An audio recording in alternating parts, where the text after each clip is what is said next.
Good afternoon. Welcome to live on Stick the Eagle vlog.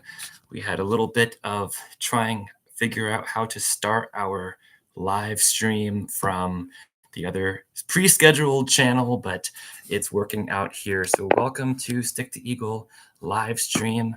I'll start off as people come in to uh, note a little bit about where we've been since we've been on Baxter Peak. We summited Baxter Peak at 5 o'clock p.m. on September the 24th. So a little less than 3 weeks ago now.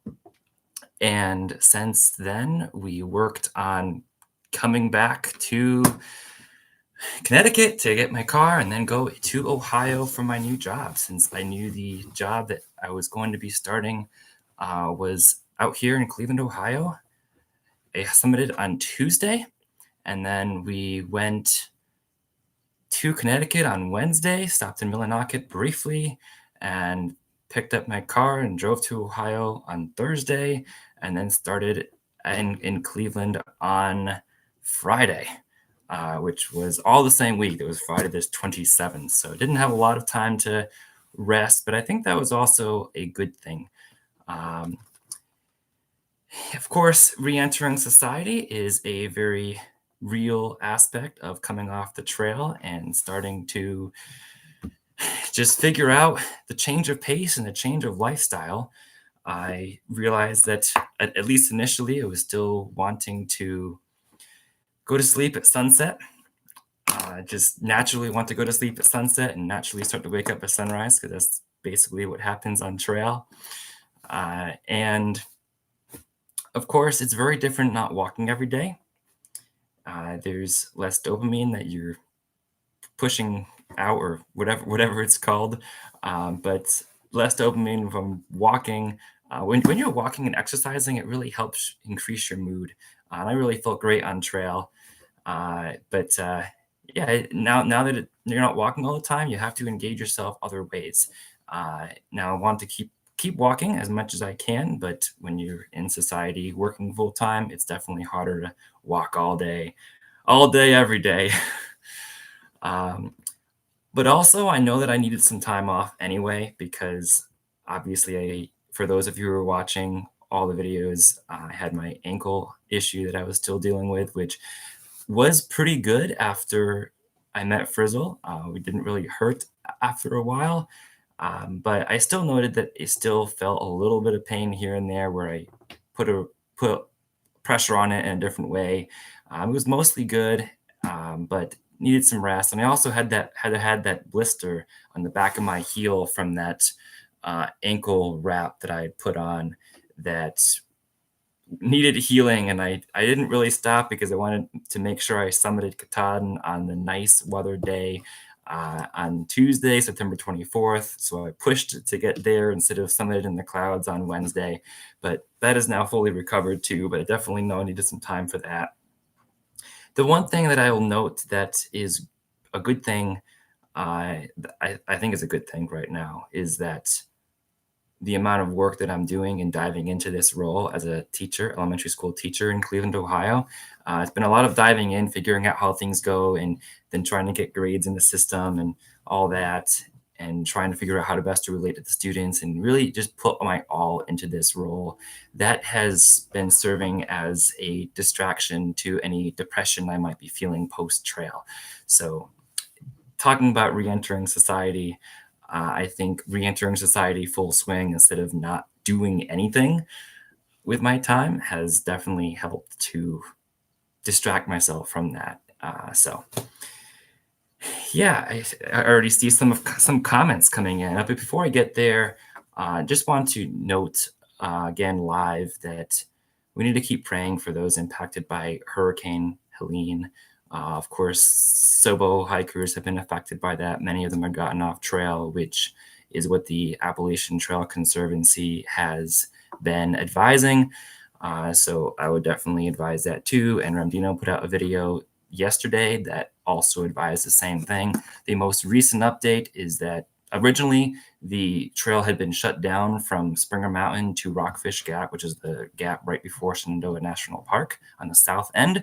Now they have opened most sections, but still it's closed from the north end of Great Smoky Mountains National Park, that's Davenport Gap, to Atkins, Virginia, which is about 300 miles of trail, so mile 239 to 545, which is right where Hot Springs and Irwin and Damascus are in that stretch. The Grayson Highlands themselves are open from mile 512 to 515 within that stretch, because the Grayson Highlands State Park is open. But I see a Dodger fan. Yeah, I have been following baseball, so Dodgers are on in the background there. So great to see that the new fellow baseball fan, Linnell. So just keep on praying for societies to keep on improving. They're doing a lot of great work. There's a lot of people going down to help. They are overwhelmed with helpers right now, so they stopped the volunteer sign up for now. So the best way I think we can help is by praying for them and perhaps sending some funds, because a lot of the reconstruction is going to cost a lot of money. So if we can afford to do that, a lot of the hostels have their separate GoFundMe set up. I'm really devastated with the Mountain Harbor Hostel. If you watch my top 5 hostels, that was my top 5, like my second, I think it was my second favorite. I don't remember now. Some of you might remember more than me, but yeah, I would think it was my second favorite hostel overall.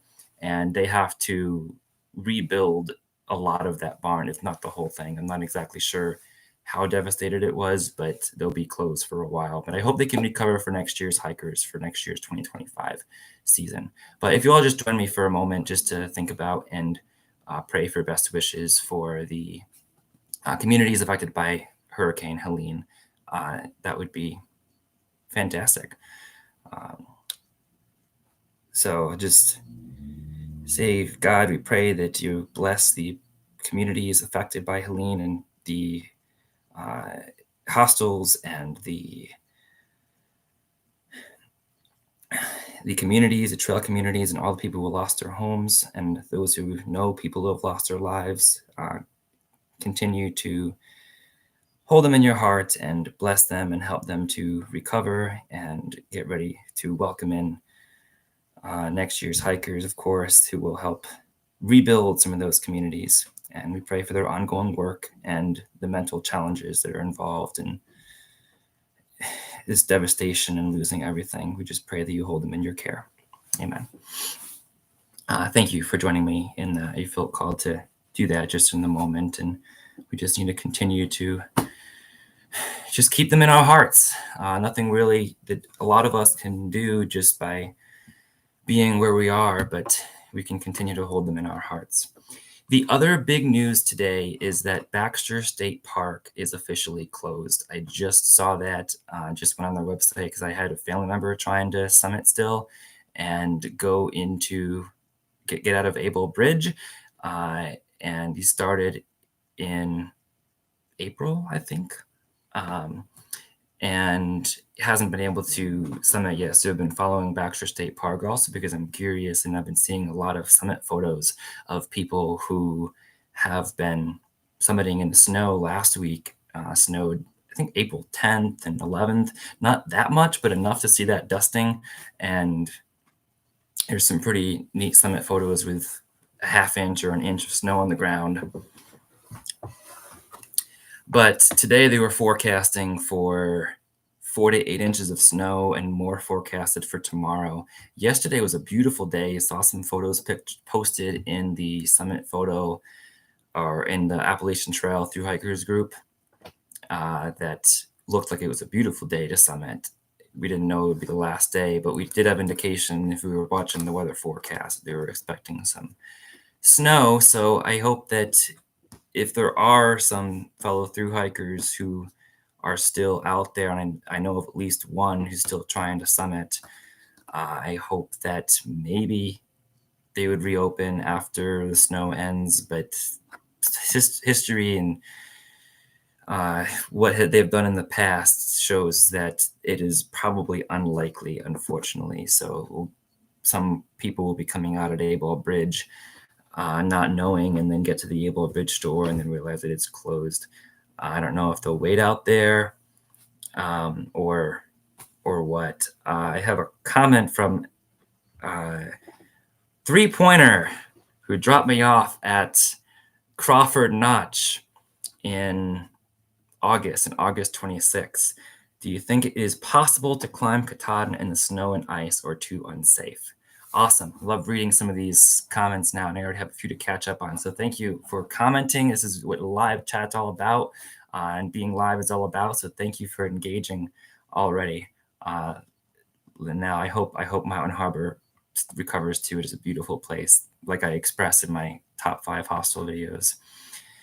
But as far as climbing Katahdin in the snow and ice, if you're experienced, you can do it. They do reopen after they get a big snowpack, like at least 2 feet of a snowpack. They reopen for experienced winter hikers, but they do not want it open in the shoulder seasons when there's not that snowpack, because if there's snow on the ground and it's too hard to tell the difference between the trail and not the trail, that leads to a lot of people trampling on the alpine grasses and leaving trail. Even if they're not trying to leave trail, it's really hard to follow because you can't see the blazes as much. The conditions up there are not as good for easily following the trail. So they want to protect the alpine plants and vegetation and all that, which makes a lot of sense. Obviously, you want to protect the vegetation because if you trample it, it can take years, if not decades, to grow back. So makes sense. The hope to reopen would be if all the snow melts and you can actually see the trail again, but I don't know if they'll do that or not. Again, it seems unlikely that they'll do that, but I can still hope for those hikers that are still trying to finish up. But if you're experienced, you can get an ice axe out. They use ice axes on the PCT. I don't know a lot about how you use them because I have never used one myself, but you can get ice axes and figure out how to climb that steep climb. I can't imagine doing it myself. I don't have that experience. I want to practice somewhere else first, because that was a steep climb, like I showed in my final video of the actual trail of my summit video. That was a very steep climb, and I can't imagine doing it in the snow and ice when the rocks are slippery. But I guess if you have an ice axe to hold on to something and give you a different handhold, as long as you're sure it's secure in there, I guess that would work. I wouldn't feel safe doing it, at least envisioning it, but a lot of people are experienced and can do that, so it'd be safe for them. Still wearing my one step at a time bracelet here. I believe in you, one step at a time. Got that at Woody Gap at Trail Magic.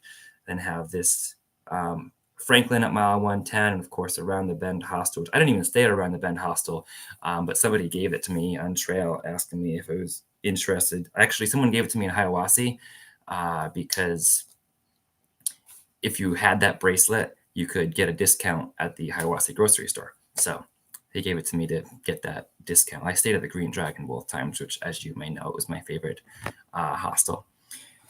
I love these questions coming in. If you were to through hike the AT again, what would you do differently? Yeah, that's a great question. I would stay in my tent more. I did not stay in my tent a lot of days because I didn't trust my tent a lot of the times, and I was afraid of it raining. I actually had a question to review a little bit of my hike, and one of those questions was, can you guys guess and see how many days of my actual hike I stayed in my tent? Throw out a guess. How many days of my 146 days on trail did I stay in my tent? One of my 3 tents that I had. I know I stayed in shelters a lot and also in hostels, and then the pop-up hostels that the Tramily had pop up everywhere. So I see guesses coming in. Yeah, the first time was not too many, exactly. 31. That's the closest guess I've seen so far, and I'm second guessing whether my number was correct because I know that Three-Pointer keeps accurate statistics of my hike. So that would be something you would have looked up. I just calculated this afternoon looking at my far out, so I might be one off. I don't think I am. Um, so yeah, staying in my tent would be something that I would do more because I really enjoyed staying in my tent. Um, I would also carry less food. As many of you said in your comments multiple times, you're carrying too much food, especially especially early on. Um, I was carrying more food than I needed. So dial that in a little bit. What else would I change about? Those are probably the two main things because the privacy of a tent is so nice. Um, so what I calculated my tent stays to be was that I stayed in my tent 30 nights, 30 nights total. And that was one night in tent number one, which, if you all remember, if you've all been here since the beginning, uh, I stayed in the Big Agnes tent. When I first started, I had the hammock system, which I realized was way too heavy to carry. So I carried that to Neil Gap and then got a new tent, which was the Big Agnes UL1, the ultralight one tent. But I found that to be not too difficult to set up, although I was having difficulty setting that up at low gap, and I was getting discouraged at low gap. This was like day 4, I believe. And it worked. It kept me dry, but it was very short. I found it to be very short and small, and I had to sleep not fully extended, if that makes sense. And I didn't really like it, and I was afraid to set it up again. I didn't really want to set it up again. I like being able to fully stretch out with the shelters. So I had one night in tent 1. I took that all the way from Neil Gap to Fontana Dam. Yeah, Fontana Dam. And I only spent one night in it. But then I spent 19 nights in tent number 2, which is this nice tent right here, the Gossamer Gear tent. So that was really nice. I really did enjoy that tent. In Virginia, I remember having some really nice nights where I just stopped and set up the tent, and it had enough room, and really, really liked staying in it for a while, but I would never stay in it when I knew it was going to rain because every time I stayed in it when it rained, it would leak. So I would stay in it when I knew it wasn't going to rain, as many of you know. So I stayed in there 19 times. The last time was at Lavardy campsite, where, if you recall, didn't expect rain that night, and then it was raining, and then everything got soaked in Dalton, Massachusetts, at Tom Lavardy's house. And then I stayed in my tent number 3, 10 total times, and that was only from Crawford Notch until the end in Maine. So that was the month, a little less than a month, that I spent. That was 10 total times. And of course, when I was going to the huts, there wasn't a place to stay in a tent, and so on and so forth. So more statistics that I brought out was that I used my tent, or a tent, 7 times by day 50, 20 times by day 100, also 20 times by day 117, where I stopped, and then 30 times by day 146. I also had a 4-day-in-a-row streak in Maine, which is the longest streak of tenting that I had. So there's my tenting statistics, 30 total. So some of you were quite close. The first tent, not too many. Let's see what other hikes we have. You seem to love, or hikes, questions. You seem to love the trail. Do you have a favorite part? Great question, Dina. My favorite state was North Carolina. It's just the gorgeous views, and I could see a lot because it was still winter back in North Carolina. So tremendous views. Still had fresh ground following us along, and the tramway was around. We hadn't really separated like we did in Southern Virginia, where I went ahead and then they went ahead. So it was a really nice time when we were all together. We kept seeing fresh ground, and we had amazing views. I just remember loving North Carolina. I went to Tennessee, not so many views and such, but I remember you remember a big fire scald knob at mile 300? That was a moment which is right on the border of North Carolina and Tennessee, but part of North Carolina, where I was just in awe of that view. So some of the views were just amazing, especially in North Carolina. There were some great views in other states as well, but I would say North Carolina was by far my favorite part. There were some spots like Hump Mountain in North Carolina, which didn't have great views, and Roan Mountain because of the weather moving in. We just kind of walked over that mountain, got blown away a few times, but most of the time the views were great, the weather was great, and we timed the weather perfectly. I'd love to go back to Hump Mountain and see that, and in Grayson Highlands too, and see those in actually good weather. Let's see. Viewers can go back to day 63 to meet the family member you were talking about if they want. I forget what family member. Day 63. That was Harper's Ferry. Yes, Harper's Ferry, to meet the family member who started the AT in April, who is just reaching A-Ball Bridge today or tomorrow. So don't know if he'll be able to reach Katahdin. I hope he can. I hope they reopen, but it doesn't look promising. But yes, I did meet him in Harper's Ferry on day 63. Thank you for that day. I would not know what exact day I got to Harper's Ferry. But yes, we can go back to day 63 to meet the family member, his parents, my great aunt and uncle, and my cousin, who hiked the AT back in 2018. And then I guess he was watching a few of mine early on. He's like, I want to hike again. And he probably was thinking that before too, but then he went off. And I was hoping that maybe when I got back on trail in August that we might be close to be able to hike a little bit, but he was still in Vermont when I got back on New Hampshire. So didn't get to hike with him at all. That would have been neat. So you carry too much, but ate not enough. That is probably true. I ate when I was hungry, but maybe I did not feel hungry enough.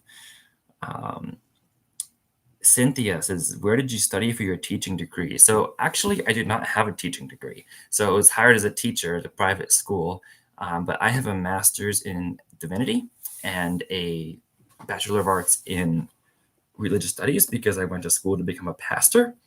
And I thought that I was going to be serving as a pastor for my whole life. So I didn't go to school for education at all. So I applied to a few teaching areas because I knew that there were some shortage programs that they were taking teachers who would promise to get a degree if they got hired. But I wasn't hearing back from too many before I just went to be a sub last year at, in Connecticut, in Litchfield County, Connecticut. And then it was like, well, I'm not making enough income to support myself anyway. And there was a few other factors involved that I decided, you know what? I have had this dream to hike the entire AT. What if I complete it as a through hike? That would be really cool.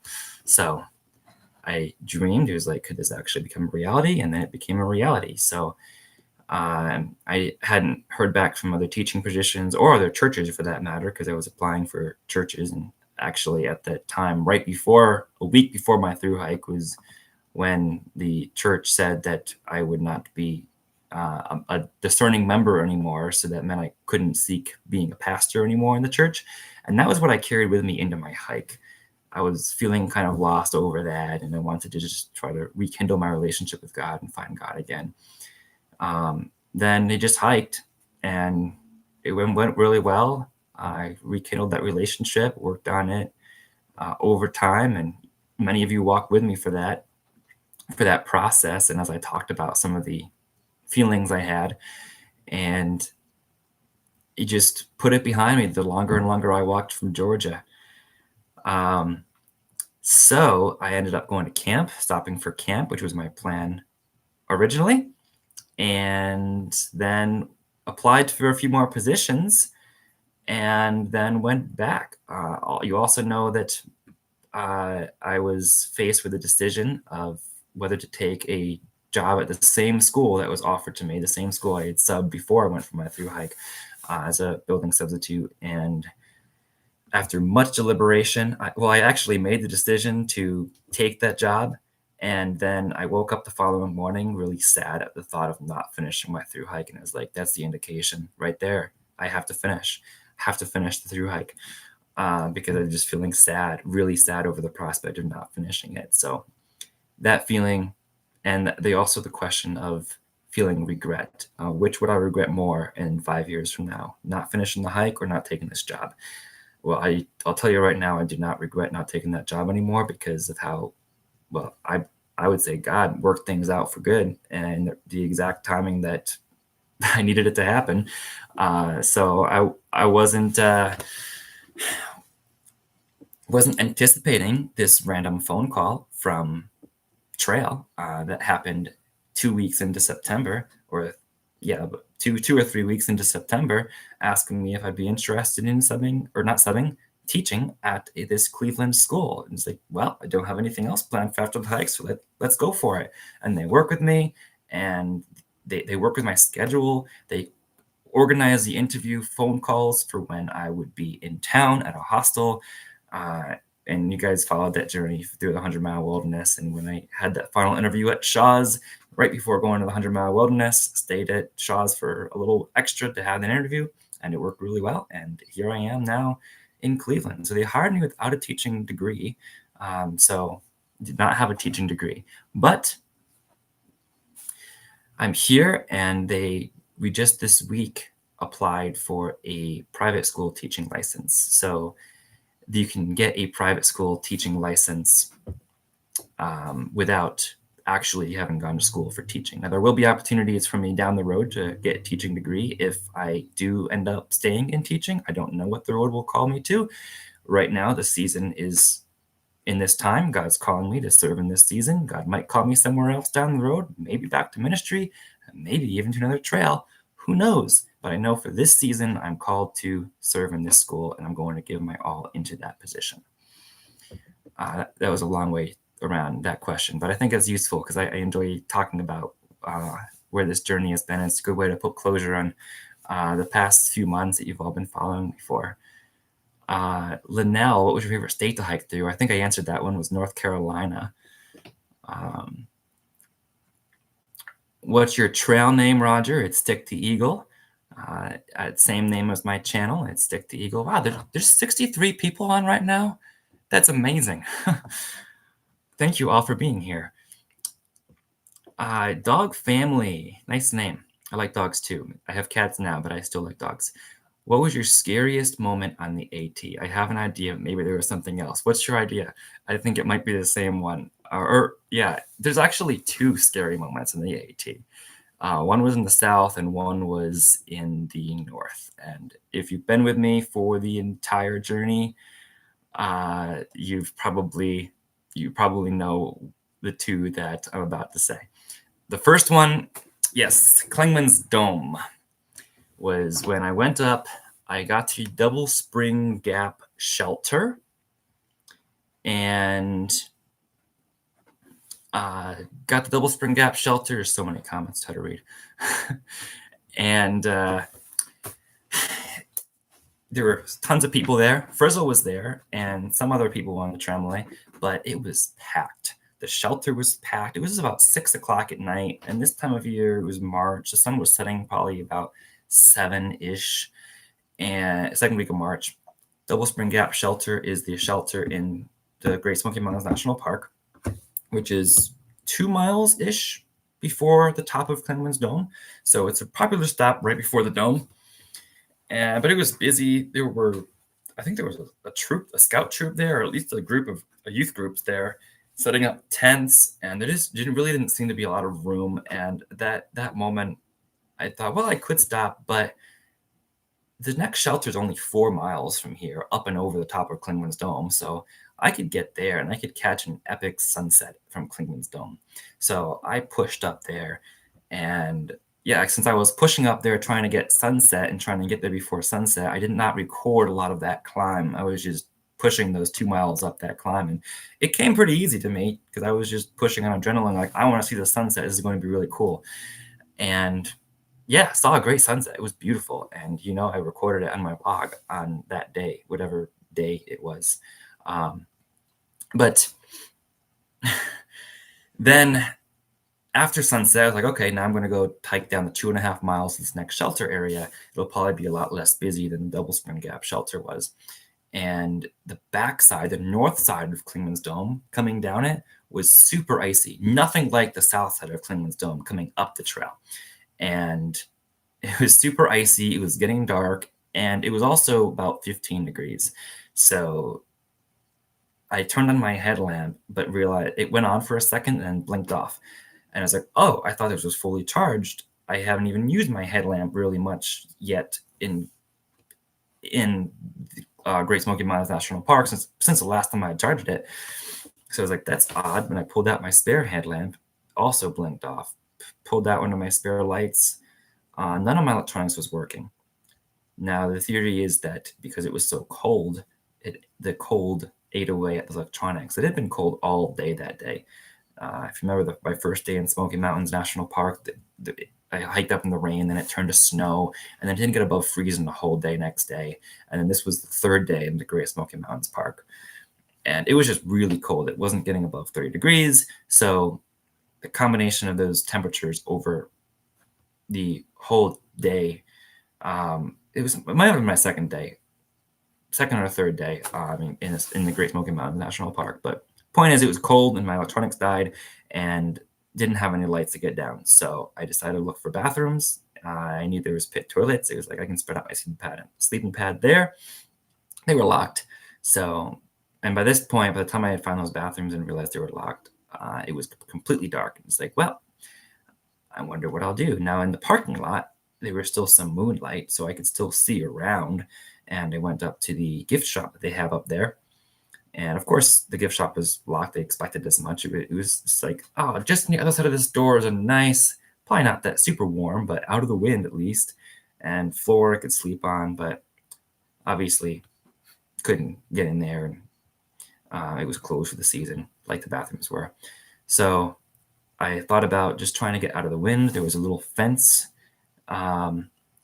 next to the shop there, and I went around that fence and saw that storage unit, and that's where I stayed for the night. Did not get much sleep there. I was just sitting down there in my sleeping bag, getting all my clothes, just making sure I moved my arms around to keep warm. You move my legs. Those are the things you do to make sure you keeping warm. Move around. So I did not sleep much that night. Completely got exhausted, and then woke up though. But I don't think I slept much. I say woke up, but got up for sunrise. As it's starting to get light, it was still super cold, but I had stayed warm. Captured a beautiful sunrise the next morning, and then spent most of that day using that daylight to hike down that icy trail on the north side of Klingman's Dome. North side gets less sun, so that's probably why it was a lot more icy. Obviously, the south side, the sun shines on more because the sun's angled to the south. So that's when I decided to go into Gatlinburg to recharge my headlamps because I wasn't going to keep going without any lights or anything or electronics. So that was the first scary moment, and then the second scary moment was at Edmonds Cole. So that was the day I summited Mount Washington. The day started with Gazelle at Mizpah Springs Hut, and that was great. Bid Gazelle farewell, and started hiking up Mount Pierce, summited Mount Pierce. It was a great, beautiful day. And then coming down Mount Pierce, I was engaged looking at this gorgeous view of Washington in front of me. And I wasn't looking where I was stepping. I was just amazed at this view. And that's when I just stepped in this tilted rock and just completely twisted my ankle. And yeah, that was day 2 back on trail. And it was in pain. That's why I decided not to summit the side trail mountains anymore. I was just like, I'm just going right in the AT because I need to get to my destination faster. And got to Lake of the Clouds Hut. He's like, good, I got here. He's like, well, I'm still walking. And like my thought process immediately was get to Lake of the Clouds Hut because there's people there who can help if I can't walk any further by that point. But by Lake of the Clouds, I was like, I'm still walking. I should take a break here. And that's when I touched my ankle for the first time and realized that there was pain when I touched it, but not so much when I walked on it. But I was like, well, I might be able to continue walking on it. And they actually offered me, there was somebody there who knew me. One of the staff members knew me from my channel, and he had, like, before the season started, and he had met everybody else in the tramily going through and was waiting for me. And he knew me, and he gave me a knee brace that had been put in the hiker box and said, use this for your ankle. So left Lake of the Clouds about, I don't know, 1 o'clock in the afternoon. After putting that on, and it felt better, it decompressed, put some compression on my ankle. They bid me farewell and wished me well on the hike up Mount Washington. And summited in Washington okay. It was a beautiful day. Tried to spend there too long, but I was debating about whether I should try to get down the auto road or not because of my ankle, and was like, is it really a good idea to continue on the presidential traverse? But ultimately, while I was asking questions about the auto road, all the shuttles seemed booked up, and I was just like, well, I'm just wasting time up here. I'm just going to go because I need to try to get to Madison Hut before sunset.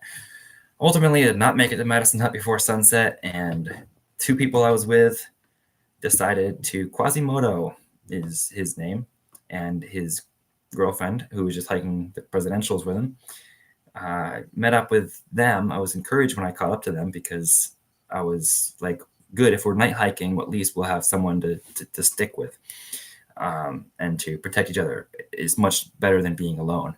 But as the darkness came on and the terrain was just so difficult coming down Mount Jefferson before Mount Adams, Edmonds Cole was between Mount Adams and Mount Jefferson. It's like, this terrain is so difficult. I cannot imagine doing this in the dark.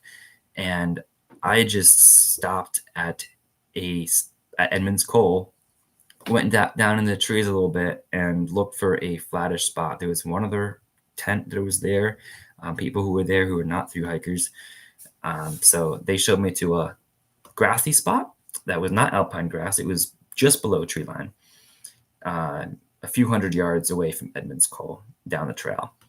And there were pines there and everything. So found a grassy spot to sleep the night. And then I was like, oh, I'll continue hiking to Madison and down to, what's the notch called? Pinkham Notch the next day.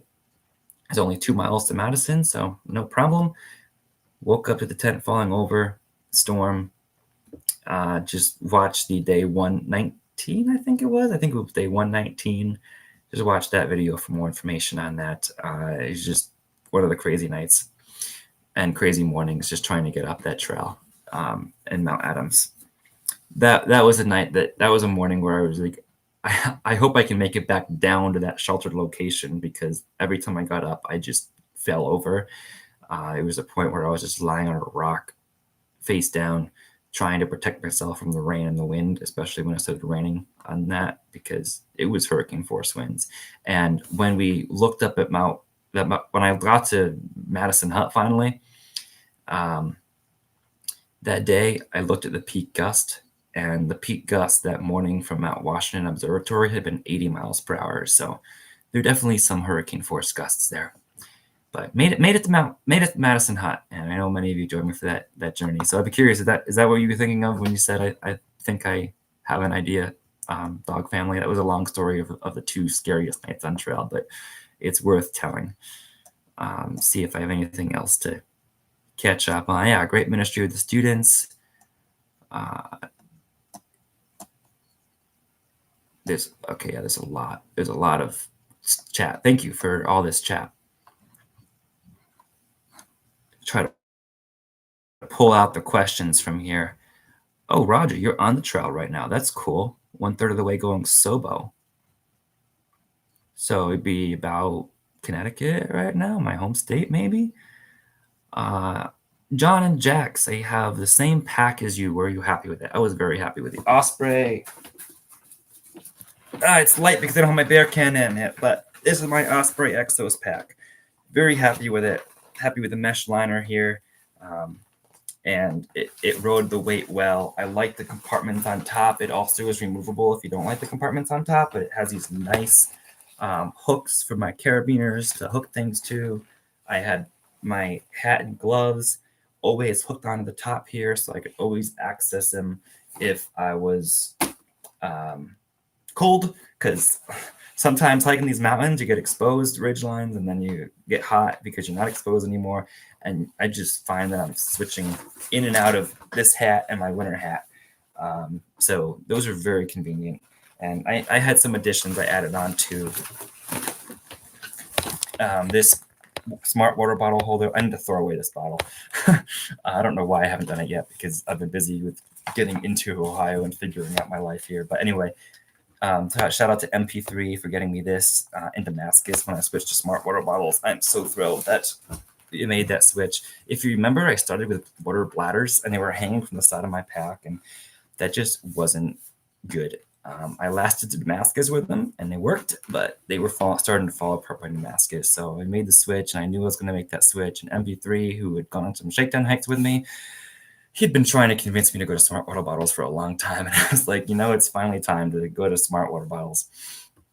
And he helped me by picking up the coupler and the water bottle holder to attach to my pack to make that transition when he met me in Damascus. So greatly appreciate that. He also got me a few of the smart water bottles themselves, which I've traded out obviously a few times because they get dirty. So you definitely want to trade them out, but you can pick those up at like any gas station, and the trail passes enough of those that it's easy enough to switch those out when you need to. But yeah, I'd highly recommend the Osprey Exos 58. You can get a smaller one if you don't need a 58. I needed a 58 because I had a bigger sleeping bag because it was synthetic, but it was worth the weight and the size for me. And I also wanted to fit it also fit my bear can. I didn't know about the bear can when I was taking this pack for the first time, but I knew that I wanted space because I had a few bigger items that I was originally putting my hammock system in here, which were bigger and heavier. So I knew I wanted the additional space, and I'm glad that I did because it fit my bigger bear can. It's horizontal as well. My sleeping bag was horizontal. Then my air mattress and liner and stove, and then on top of that was my puffy and my bear can, so I could have easy access to my bear can at all points in the day. So I didn't have to take out a lot of stuff to get to my bear can or my puffy per se. Roger, plan to finish around January. Good luck in the south. I hope that it's okay for you down there, Roger. You at a hostel right now or something? I wonder how you're joining the live chat from the trail. But northbound miles 239 to 545 are still shut down because of trails. And I watched Fremdino's video about some of the blowdowns. Some people have taken some blowdown pictures, and it's pretty bad, and there's no tread there either, so it's going to be a lot of loose dirt and possible mudslides. So I hope by the time you get down there that it's better, but I also know that there'll be a lot of reroutes and potentially road walking to get around some of those sections. Or you can just, if you can't get around that section, or for any through hikers who's still heading southbound, the ATC has said you can skip that section and just go down to Davenport Gap and continue hiking south, and it will still count as a through hike because they really don't want people on that trail, because if there's no firm trail there, trail tread, then you just have people scrambling on this loose dirt, potentially creating worse hazards for landslides, and that's not good for the trail. It's not good for the mountains. We definitely don't want people doing that. So if you can figure out some way to skip around, if it's still closed by the time you get there, definitely would recommend that. And it still counts as a through hike, and you can still go back to there later when it does reopen. There'll be some like reroutes around that bridge in Irwin by Uncle Johnny's because that's washed away. Both were over 6,000 feet. 3-pointer, Klingman's Dome, and I don't know if Edmonds Cole itself was over 3,000 feet, 6,000 feet. It wasn't actually, because the mountains, Jefferson and Adams, which were both mountains that it was between, were 5,000 footers. So I wasn't technically over 6,000 feet, but it was still in the Mount Washington Day, which was over 6,000 feet. I haven't seen any bear yet. I saw the one bear in Canopus Lake, and the gummy bear at the first day of the Great Smoky Mountains. Remember that one? I like one of the comments in one of my recent videos that a bear sighting, seeing a gummy bear on trail counts as a bear sighting. I appreciated that.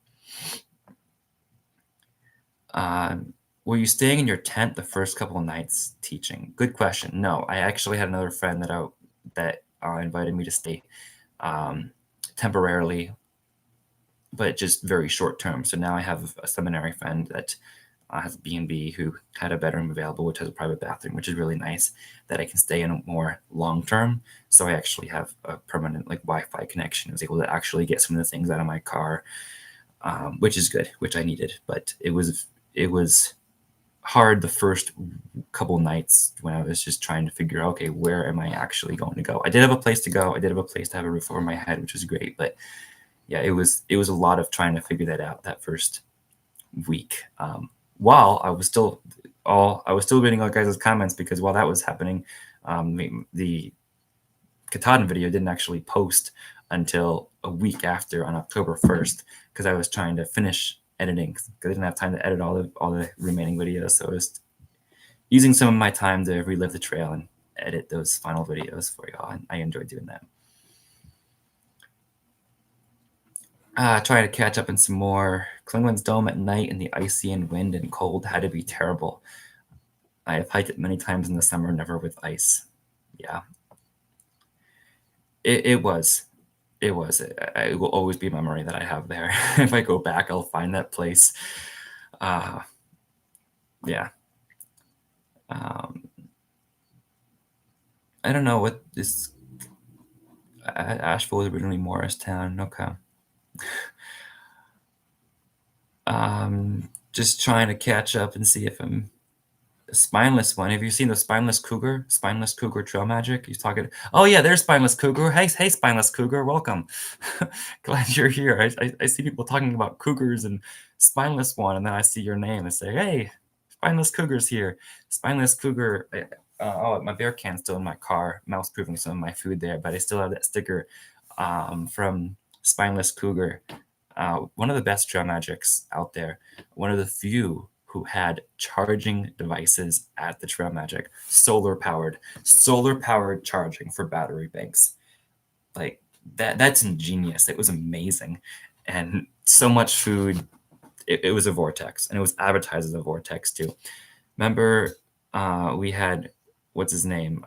Ghost Runner. Ghost Runner was there when we were all coming through, and he had just started his day. Ghost Runner was a guy I met a few times in Connecticut and then up in Vermont, who was running the trail with a light pack through hiking the trail, and his wife had a camper. They both had a camper, but his wife drove it while he did that, and met him at every road they could. And we were all doing the pack weighing, and he got a very light pack, of course. So yeah, that was fantastic trail magic. Great to see you on, Spineless Cougar. Okay, let's leave politics out of the chat, please. We don't need politics suggestions and things in the chat, so let's leave that. I'll going to remove a couple of those messages there.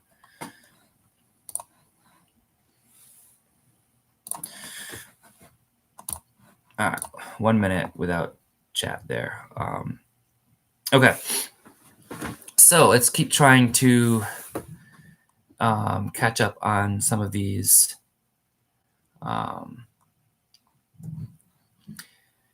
Did you apply for the teaching position, or did they see you on trail? I applied for it back when I was at Camp Sequoia in my summer home. I applied for a bunch of places, trying to set something up for after trail. Thinking it'd probably take me 2-3 weeks to finish, but not really trying to have any expectation. But I just wanted to try to set some things in motion for after trail. So I applied for a bunch of positions, and then they did contact me while I was on trail. So I did not meet them on trail, but great question.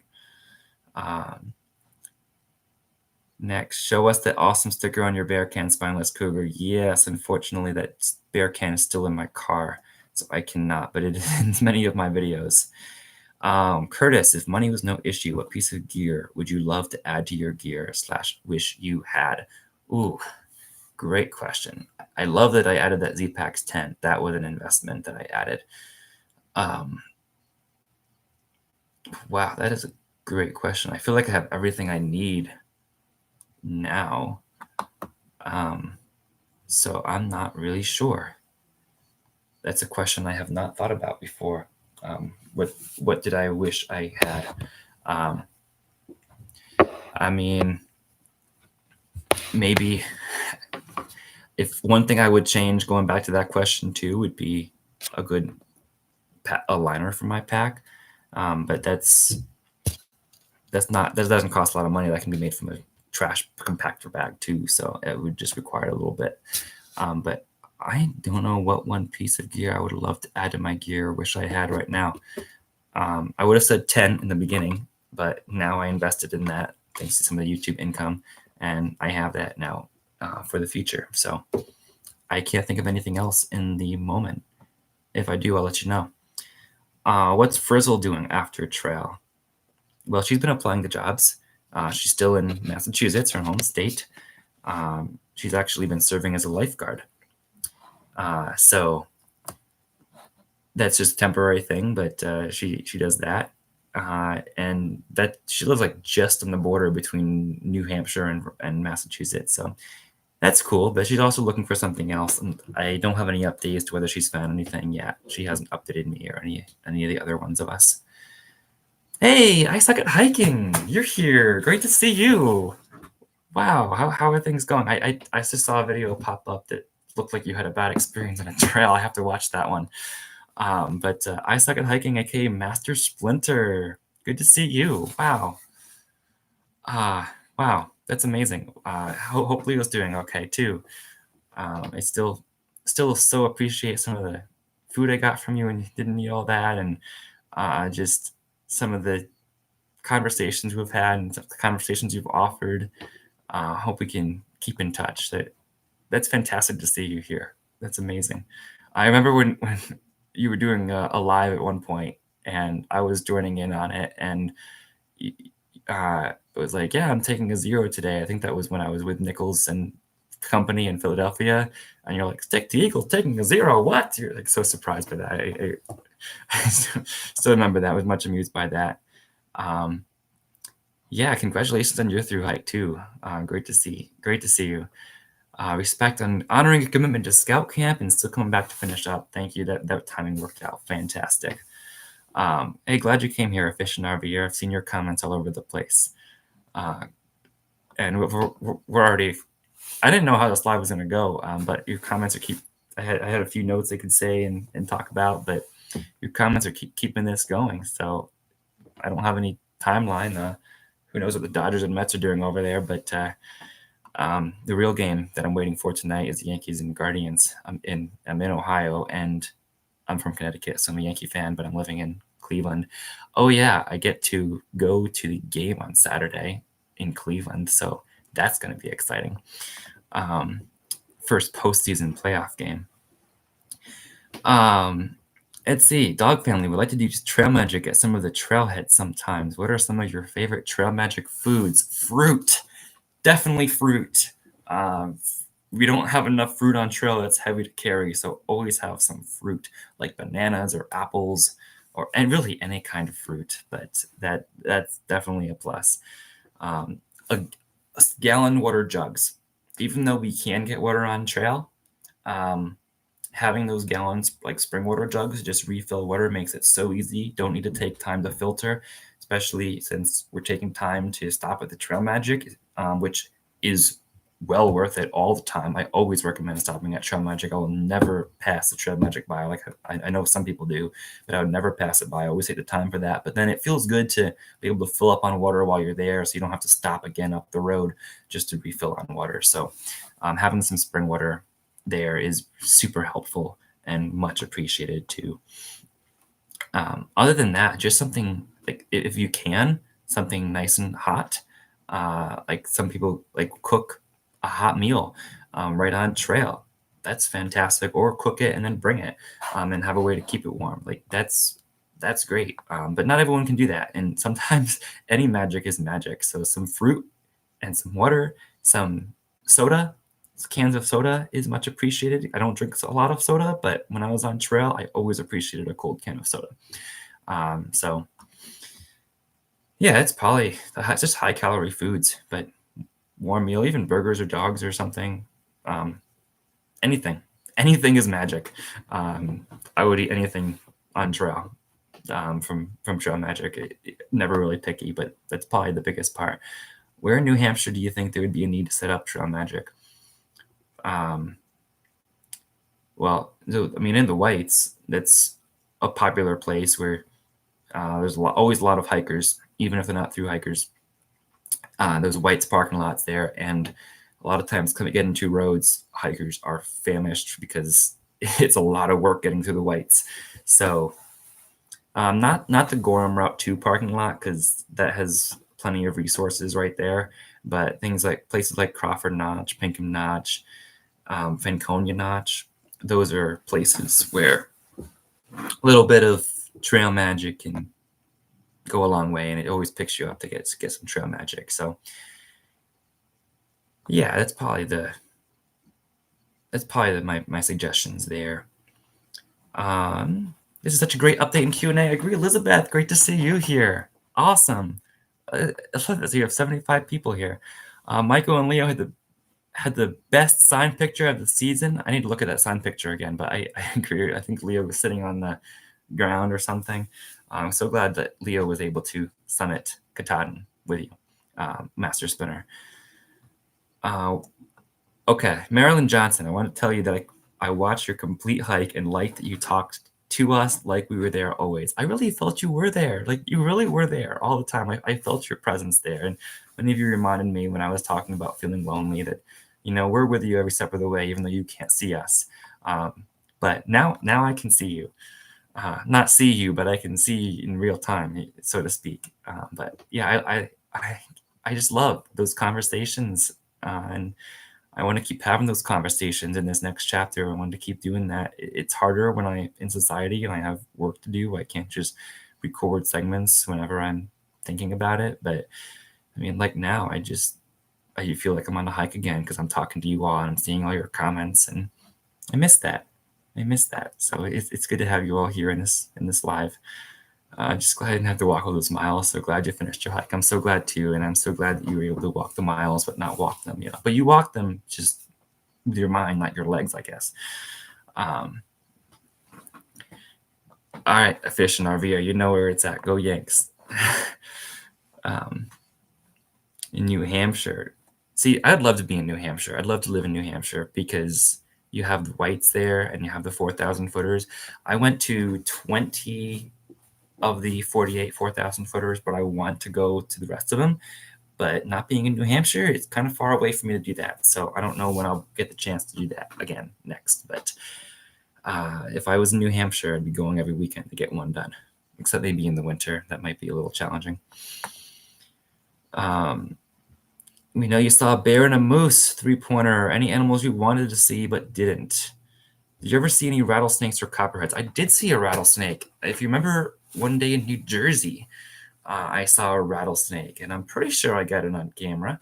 I don't think it went right out. I don't think I got the rattle on camera, but definitely in New Jersey. I can't forget which day it was in New Jersey. I can remember the trail like it was yesterday. But then I remember or was it New York? Now I have to think about that. New Jersey or New York? It was definitely before the bear encounter in what was it called? The lake, Canopus Lake. It was definitely before the bear encounter, but I think it was definitely after High Point, New Jersey, and before Canopus Lake, New York, where I saw that rattlesnake. But yeah, just gave it its space. Give it its space. I let it crawl off on its own. It crawled off trail into the bushes, and then I slowly walked past, and I lured some hikers down the road. I would have liked to see more moose. I saw a lot of moose when I went to Grand Teton National Park last June 2023. I saw a lot of moose in Alaska. I only saw the one. Would have loved to see more moose. Would have loved to see more bears from a distance. Only saw the one. More wildlife would have been cool, but Some one person I saw that just posted in the Facebook group saw a bear from the tableland in Mount Katahdin. I didn't know they actually climb Mount Katahdin like that. What do you think they stuck in the valley? John, what do you think about the woman who just finished the AT in 40 days? Did you see her run past? So that was Tara Dower. I was following her, but I did not see her run past because she passed the point where I was off while I was off trail. So she started in August, but she was in Vermont at least by the time I started back up at Crawford Notch. I was hoping that I might run into her, but did not run into her. But well, she would have run into me. I wouldn't have run into her. But it's just a different way to challenge the trail. I think it's fine because that's what she wanted to do. I would definitely recommend anybody hiking the trail to take time and smell the roses. Some of you were telling me the same thing, thinking I was going too fast initially, which I probably was because I was trying to get to Katahdin before summer camp. But it's the journey you want, so make it the journey you want. If you want to enjoy the trail and just take it in, just take it in. Which I want to do later on. If you want to just push your body physically, just push your body physically. Just make sure you listen to your body too. So that's what she wanted to do. So kudos to her and congratulations to her. I have respect for her. Thank you, Baskets. Good to see you here. Congrats, you're one of the few hikers I watched. Thank you. I have to figure out who I'm going to watch in the 2025 season. And I'm hoping to get to trail days. So hopefully I get to meet some hikers there and maybe some 2025 hikers there too in May. Hopefully they're able to still have that. I think they will in May of 2025. This year, obviously, I was in Pennsylvania when trail days happened, so was not going back. But I would have loved to meet some of the people from 2024 that I followed, or 2023 rather, that I followed there. But didn't work out in the schedule, of course. Marilyn wanted to say Gray Owl was very fun on your day up Katahdin. She showed how hard it really was. I agree. It was great having Gray Owl there to have some perspective on the climbs. Love that. Absolutely love that. And it was great to have her spirit too. I know another one of you commented how it would really neat to see her spirit on the hike. The 2 days that she was on the videos for my surprise guest. But it was just like, this is so enchanting. I love this.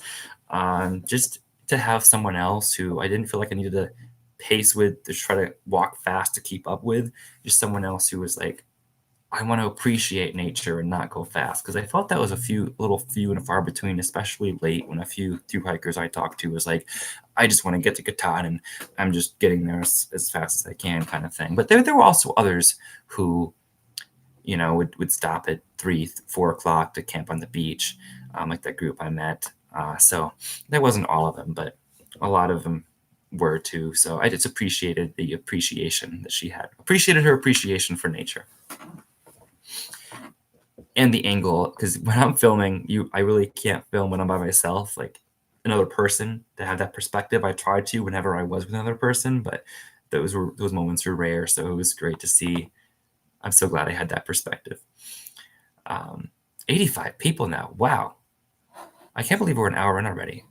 I had some notes prepared in case the chat didn't really fly off, but wow, it's great to have you all. Vivian, when did you eat your last chicken Alfredo pack? Guess what? I haven't. It is still in my bear can. Because the time I got into the campsite the night before, it's like, I'm just eating trail mix. I'm tired. I want to get to sleep, especially since you have to get up early. And then I summoned a Katahdin super late. It was 5:00 p.m. when I summoned a Katahdin. Sunset's like 6:45. So like, we need to get down. And then we got down at 11:30. It was late. It was tired. And just didn't end up eating it. So I'm going to eat it on the AT. I will eat it on the AT. I would have shared it with you all if I had eaten it. But have not eaten it yet. I need to eat it on the AT. Just one more reason to celebrate the thru hike sometime down the road when I get back there. Maybe. maybe this is the time for my announcement, because I am saving some of my food for another hike that I have coming up. And that other hike happens to be, I know some of you guessed in the last video, but that hike that I have planned, that I've just planned, that I plan to be there now. Fresh Ground's going to be there. That's a clue. And it is in South Carolina and North Carolina. It follows the border of South Carolina and North Carolina for 70 something miles, I think 76 or 77 miles. And Ramdino is going to be there too. At Ramdino's End of Days hike is basically a New Year's celebration on the Foothills Trail for thru hikers past and thru hikers upcoming. So I plan to go. Oh, Master Splinter, you're going to be back there? That's awesome. I'll see you there. That's amazing. I know you went there last year, but you'll be back there. That's awesome. I'll see you there then. Well, that's a good idea too. I should do the chicken off-road. I want to do the Bear Mountain section and detour around. Yes, because I will be going back to Bear Mountain and the Wolf Rocks in Pennsylvania before the end of the year. That is my goal, at least, or at least before February 22nd of this upcoming year. I know it's a thru hike. I detoured around those. It still counts as a thru hike, but I'd still love to finish those last like 6 or 7 miles of trail that I haven't done or detoured around, because that's the only actual white blazes that I have missed. Wolf Rocks, I went around because it was raining and the rocks were hazardous. And Bear Mountain, it was closed. It opened the week after I was there, but it was closed when I was there. So I plan to go back there. So yes, maybe I'll eat it then. Thank you for the suggestion, 3-pointer. But yeah, I'm so glad you'll be at Trail Days 2025, Master Splinter. Awesome. I love that. Okay, I'll see you there. Amazing. I have to scroll back up to see what I missed here. But yes, I'll be in the Foothills Trail at Ramdino's End of the Days hike. I'm looking forward to that. So I'm saving some of the food that I have in my bear can still. I still have a lot of food in my bear can because my last resupply box was late in arriving because the postal service did something wrong. It was guaranteed delivery date by the day before I arrived at Shaw's, and then it just didn't arrive.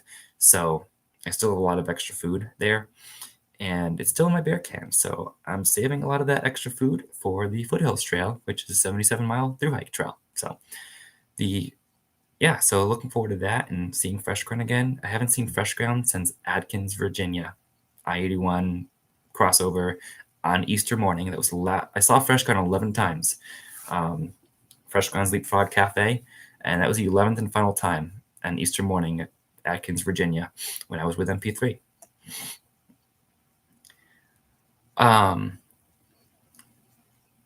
Anyway, what is next? Where was I on the chat here? Alfredo Pack, okay. Felt your emotions, the good, the sad, the unexpected. Yes, the questions you wanted our thoughts about. Yeah, whenever I thought of a question, yeah, I wanted to read your comments. I loved reading your comments. I love reading your comments now. I read every single one.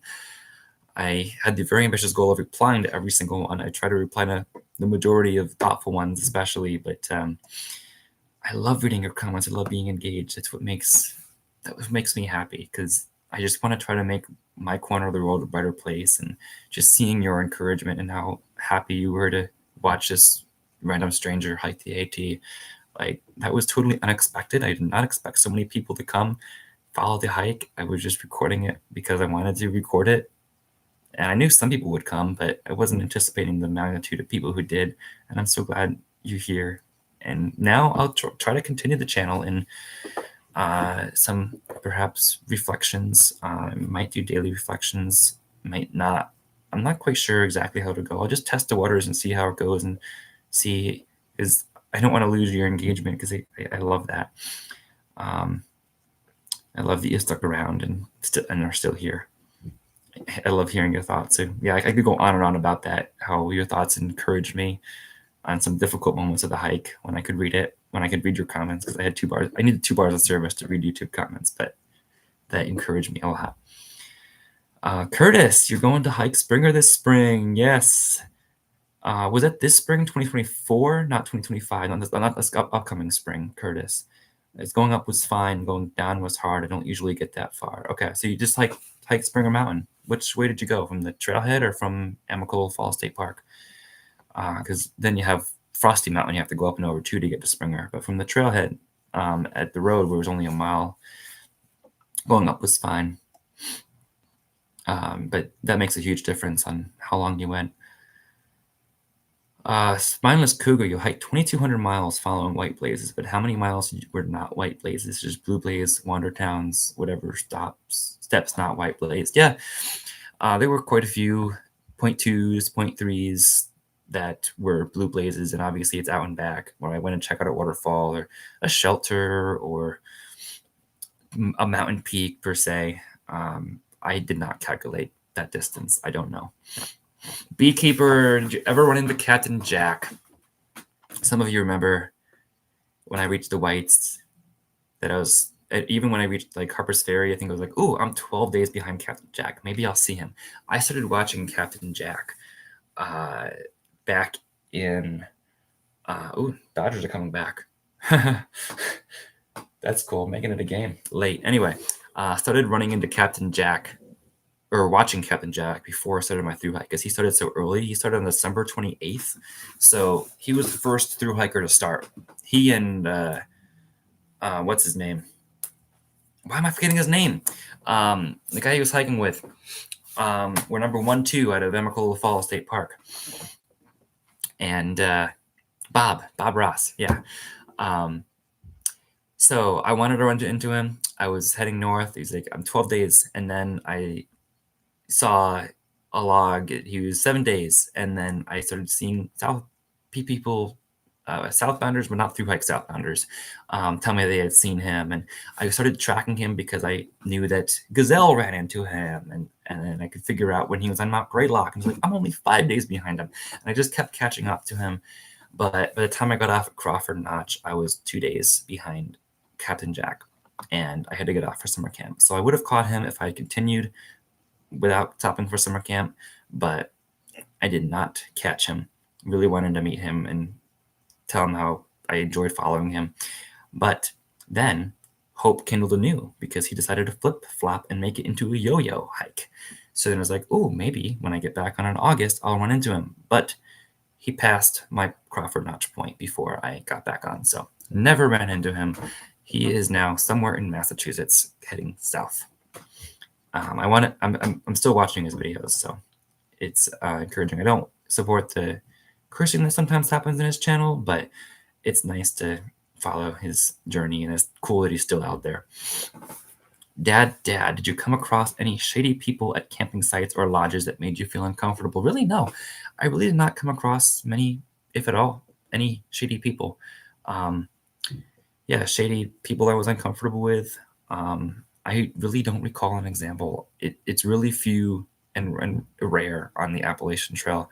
Yes, it can happen, but I never felt uncomfortable in the Appalachian Trail, which is great. So if any of you are considering through hiking the Appalachian Trail, yeah, a lot of times the bad cases get out on social media and really are more heard than the good cases, but you're unlikely to find someone that makes you feel uncomfortable.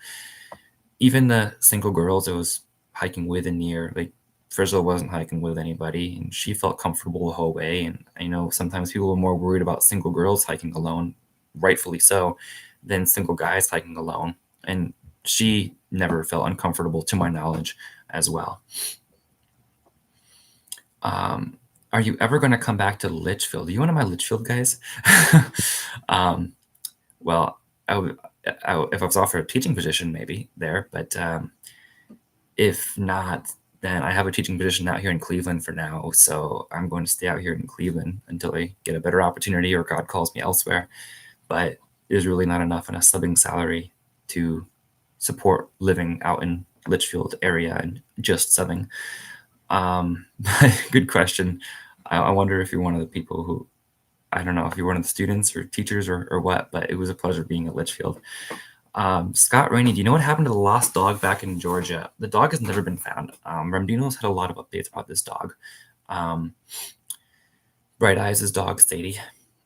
I met the Bright Eyes and her dog, Sadie, and it was in North Carolina that was lost, not in Georgia.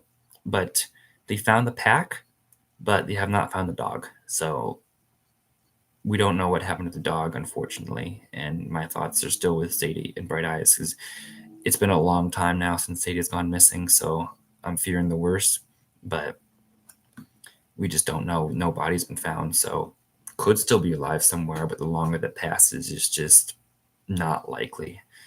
But the pack was found like a month ago, and that was a new development. So maybe a miracle will happen. Heidi and Dan, we met you at the Pine Grove store. Oh, haha! The half-gallon challenge. Yes.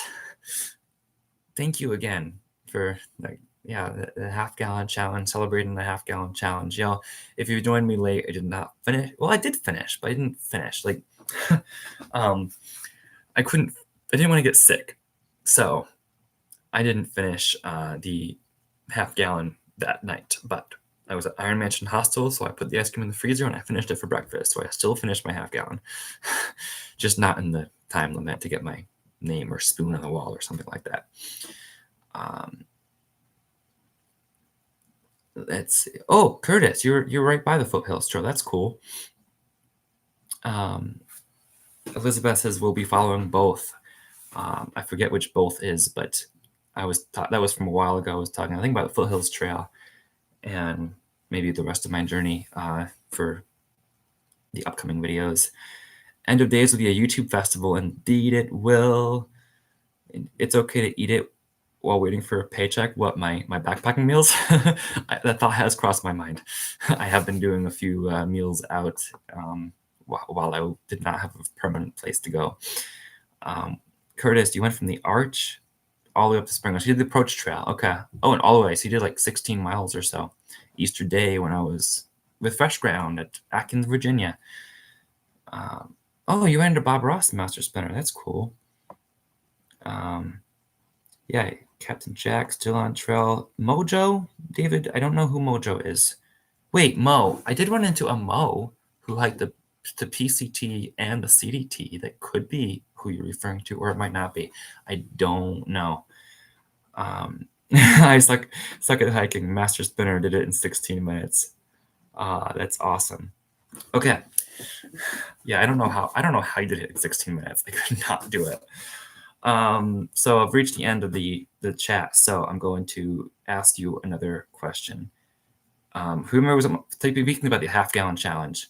What is my favorite kind of ice cream challenge? Not ice cream challenge, but challenge for you. Who remembers my favorite type of ice cream from trail? It was my go-to. Yes, MCC, you got it. Of course, you would know. 3-pointer. So always had that kind of ice cream when I was on trail going somewhere, whenever I had the chance to get some ice cream. How many pairs of shoes did I use on trail? How many pairs of shoes did I go through on the Appalachian Trail?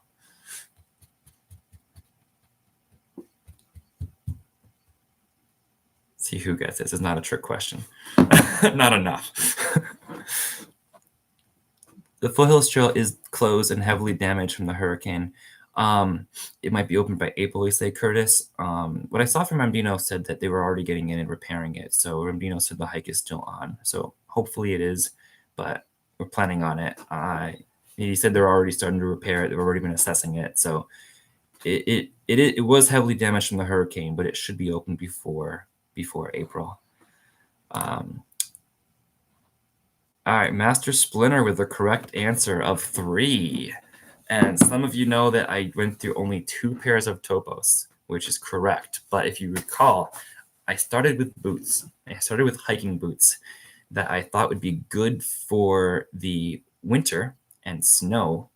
I did not end up getting much snow, but they gave me blisters on Blood Mountain.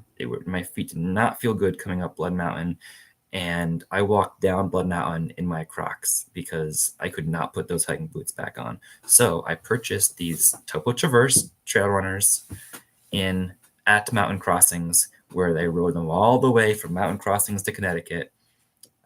I was looking for a new pair in Harper's Ferry, but first pair lasted 1,400 miles, 1,460 miles actually, because I could not get a new pair in Harper's Ferry like I was looking for. I was prepared to buy a new one in Harper's Ferry, but then I just could not get my hands on one until a kind couple in Pennsylvania and a kind aunt, and I also ordered one, so I ended up with a few extra pairs of shoes, but we got that pair of shoes when I met my uncle for Trail Magic in Connecticut. I almost said Virginia. Connecticut, of course. Oh, I'm not counting the Crocs as shoes. I did walk some trail miles with those, and I did ford some rivers with that. That's a good point. The question was, how many pairs of shoes did I use? So maybe it is 4. That's a really good point. The Crocs were not too heavy. They were a pound total, but they were worth it. Having camp shoes, you don't want to be wearing your shoes in camp. Certainly don't want to be wearing your shoes in camp. You want to take off your shoes you're wearing all day and put on some breathable shoes. And they were so helpful in having for fords of rivers. And the Toba Traverse had this hook in the back of the shoe as well, so I could hook it to my pack as well while I was fording. So that was awesome. I wrote some notes before I started this blog because I wanted to talk a little bit about re-entering society, and I touched on some of them, but I didn't touch on the end of it. How I talked about how work is creating some sort of distraction to me, which is true. This weekend, I've had a 3-day weekend because of Columbus Day or Indigenous Peoples Day. So this weekend, I've had sports to catch up on. I've had plenty of baseball to watch and Eagles versus Browns and things to check out. But this weekend, I started actually watching some AT vlogs again. Maybe that was a mistake, but I wanted to catch up on some of Captain Jack's, some of Master Splinter's vlogs, because I wasn't watching a lot during the trail, obviously, and perhaps some other ones as well. I wanted to check out some more of Kit Kats and Molly Rose. I can't watch them all, but want to try to look at some of the ones I'm interested, because I'm really interested to know, for example, how Leo went up some of those rock faces and ladders. So I'd like to see what's in the vlogs about that in Master Splinter's vlogs there. So I want to catch up on some of those. So just continuing to watch some trail vlogs. I am feeling that Molly Rose's Mojo. Okay, thank you. I did not know that, but so no, I did not meet her.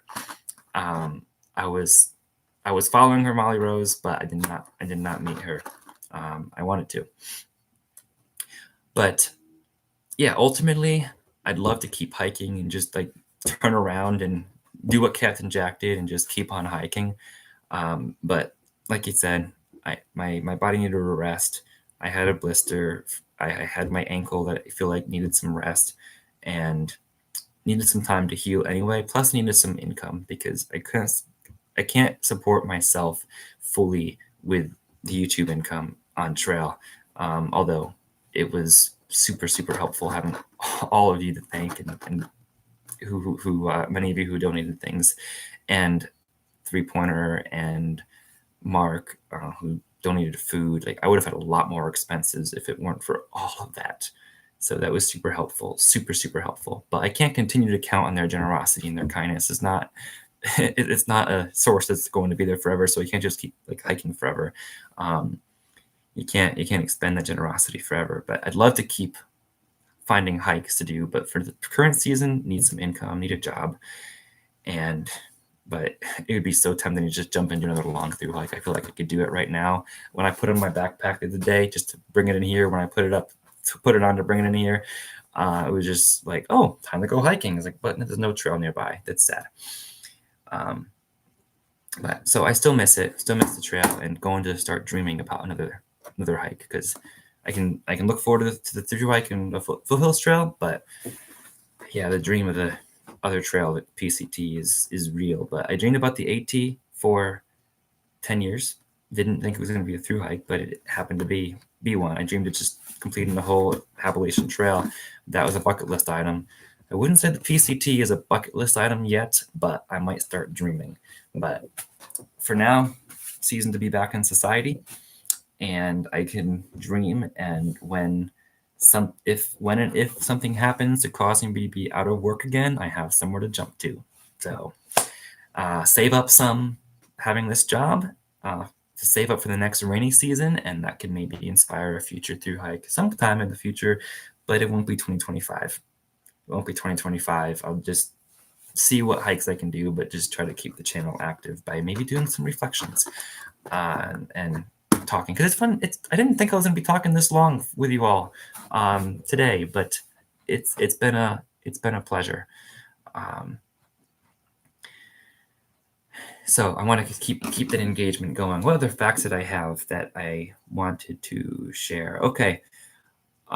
Question: what is the longest side quest that I did? I answered this in one of my vlogs. So some of you might remember it. I asked you guys to guess who did that side quest with me, but yeah, Master Splinter, you did call to encourage me to go finish, and I couldn't take that call because I was doing something else, or I may have already been on a trail. I don't remember, but I so appreciate our relationship, our connection, and what you've offered for me, Master Splinter. And yeah, Hocking Hills State Park in Ohio is a cool hike to do. I've actually been there back when I was in Ohio the last time, because I was serving as a pastor in Ohio from 2020 through 2023. So I graduated seminary in 2020 and then went right into being a pastor in the summer of 2020 through 2023. And then that's when I started my national park tour in 2023, went to 30 states, 16 parks, and then started becoming a sub, and then started dreaming about the actual AT. So the longest side quest that I did was Mount Rogers, half a mile side trail with PBJ. I want to see what you might guess for this, because this one might be a statistic that I had to count to see what the statistic was. How many marathons did I walk on trail in one day? It was not as many as I thought, but a marathon is 26.2 miles. So any marathon is 26.2 miles or more. How many marathons do you think I fully walked in one day on trail? I'm curious to see what you might think there. I thought it'd be more, but it was not as many as I thought it was going to be. Wow. I don't know if any of you are watching this Dodger Mets game, but they're making it interesting. 2, 3 decent guesses. So 3 of them were within 10 days of each other in Virginia. I was amazed to see that they were all in the day 50s. My first one was day 51, and then 3 of them were all in Virginia. And then the 4th one was in Maryland into Pennsylvania, where I did 31 miles, and that was the only day that I did 30 plus miles. It was a long day, longer than I expected it would be.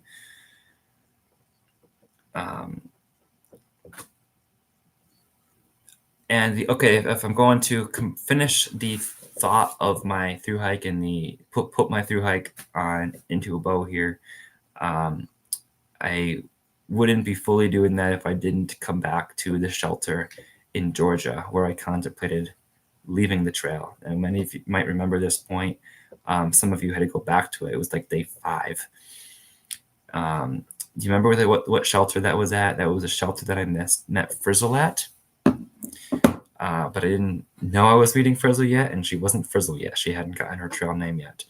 I met Frizzle and Nichols early on back in Georgia, but we hadn't connected yet and didn't know we were going to be friends and traveling together a lot yet. So we didn't really settle together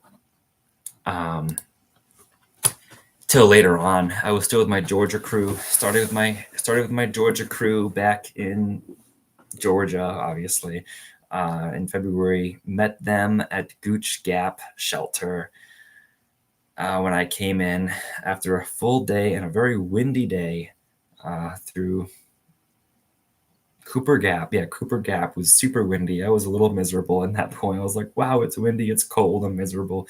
But then I was super excited to get back into trees and had a really nice walk down to Gooch Gap Shelter where I met Gadget and one of the people, not Gadget Girl, but Gadget, the first Gadget I met. One of whom was actually somebody I met on the train coming down from Washington D.C. Who was at Gooch Gap Shelter there. And then we had 2 trail magics the next day. I was with them for that, and then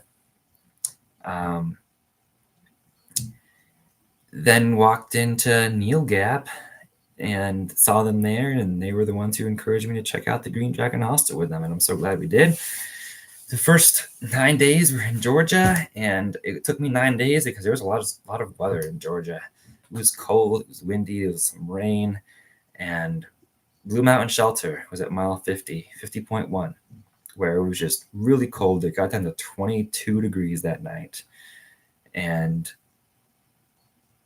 I did not feel super comfortable. I had not learned that I should be wearing all of my layers at that point, so I was just wearing my sleep clothes in my sleeping bag, so I was getting cold, and it was like, maybe I'm not fit out for this. But then I was like, well, I'll get out. I will get back out there the next day, because what else am I going to do but keep going north. Yes, actual was 4. Marathon days actual was 4. I almost got one more in Maine, but it was only 26.0 miles. It was not 26.4. So yes, 10 might have been the plan, but 4 was the actual, even though it was a 0.2 away from a marathon day in Maine. So if you have a bad day on trail and you want to quit, I would just say, go out and hike the next day. Tell yourself to give it one more day on trail. Just keep hiking north, or just keep your hike going. Whether you're a through hiker or whether it's a section hike, if you have one bad day on trail, tell yourself, well, I'm going to go out there and hike tomorrow. If I'm still miserable at the end of tomorrow, then I'll make plans to go home. But give yourself a day. Tell yourself you got to keep hiking for one more day, and then I'll see where I'm at.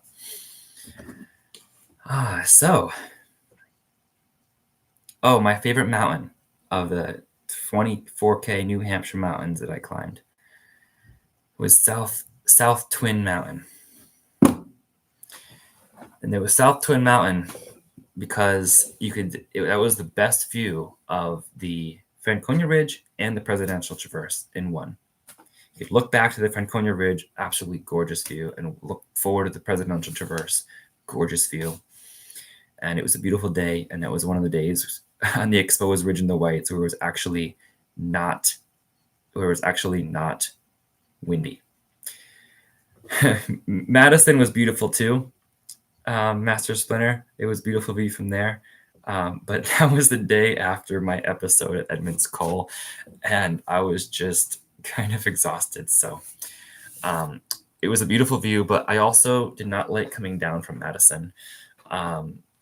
Did you like that area coming down from Madison? I think that's part of why I did not like Madison fully, because that climb down was just treacherous. I felt like I was walking on a shore of the beach with just rock scrambling. It took me like 2 hours to do that mile after the peak of Madison before getting the tree line. After the tree line, it was great, but that was some descent there coming down Madison. Yeah, favorite shelter. That Mountaineer Falls shelter comes to mind.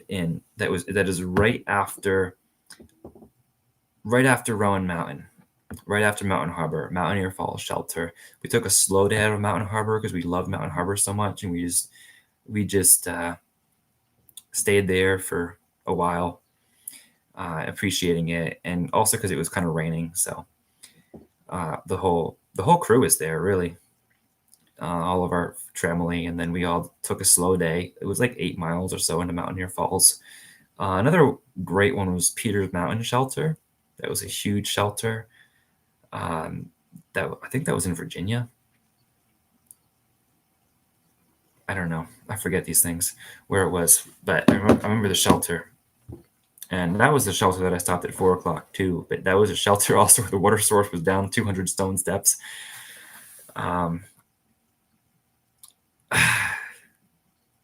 Okay, thank you for the questions coming, 3 pointers, so I can continue this. Because the point when I stop rambling, start rambling about nothing is when I'm going to say it's probably time to close this live. But so if you guys have questions, please keep them coming and I'll respond to them. But if we're reaching an end here, it's already been 90 minutes, so I'd be fine with that. I've been talking for a while anyway, but it's just so cool to see all of you real time. But ask your questions, because when they get to the end of this next list, we're probably going to start to wind down soon. But it's so fun having you all here. Yeah, I'm stalling because I don't know my favorite day on trail yet. I mean, the Katahdin day was super thrilling. That might be a winner, because the climb on Katahdin is just wow. The hardness, the challenge of that climb was just perfect for the end of a through hike, because it was like that one last mental and physical hurdle you had to get over, and then the sign was there. And when I saw the sign at first, I was like, that can't be the top. I was actually looking at Chimney Peak, which I thought the top was, and then I said, wait, the top's actually there. That's the top. And that was breathtaking, that last day on trail. But there were also some really neat days, like walking through Shenandoah with Frizzle, that I thoroughly enjoyed. When we went to the Skyland Resort in Shenandoah for some blackberry French toast, that was a terrific day. Where we had those deer that same day, just coming up to us like super close. I've never had deer that close, because in Shenandoah they know that people can't hunt them, so they're not afraid of the people there. But even just days where we saw fresh ground or random trail magic, or when I'd come across some of you who I'd just see a subscriber and they'd be like, "Stick, it's Stick," or one person asked, "Forgive me for asking, but are you Stick the Eagle?" And I'm like, "Oh yeah, I am." And she's like, "I doubted it because I didn't think that I could ever meet somebody like you." And I'm like, "I'm just a person." But meeting people who seemed thrilled to meet me and even want their picture with me, like, that made my day too. Those were some special days. One was with Frizzle. Well, Frizzle was leading the way, driving the bus like Frizzle does. And it was in Shenandoah, and they passed right past her, and then they saw me and they were like, "Wait, are you Stick?" And I'm like, "Oh yeah, I am." And they're like, "We were watching your videos. We're on a section hike. We're doing Shenandoah National Park," and this, like, you could see the expression on their face. Like, so long story short, just those little moments in each day were favorite moments of the trail too. Or where I ran across this awesome trail magic in Connecticut, where they had like a trail mix bar and a sign that said "Welcome to Connecticut, Stick to Eagle," and I met up with Frizzle and Nichols again. That was a pretty good day on trail. So thanks again, 3-pointer, my uncle. Yeah, that was a pretty good day, because Frizzle and Nichols and I had been separated for a time. Nichols was ahead, then he got sick, so he slowed down. Frizzle was behind because she got off trail to go to New York for something. Or no, it was back to Boston, I think, for a family wedding. And so she got behind.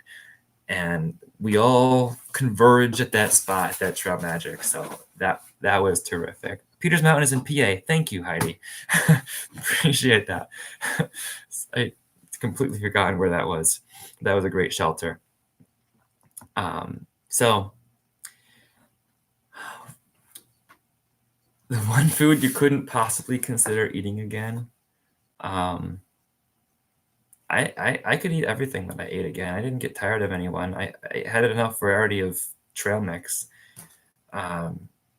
So yeah, the peak refills, I guess I really enjoyed them, but after a few months of them, I was getting the hot shrimp magic meals felt better, but they're still amazing.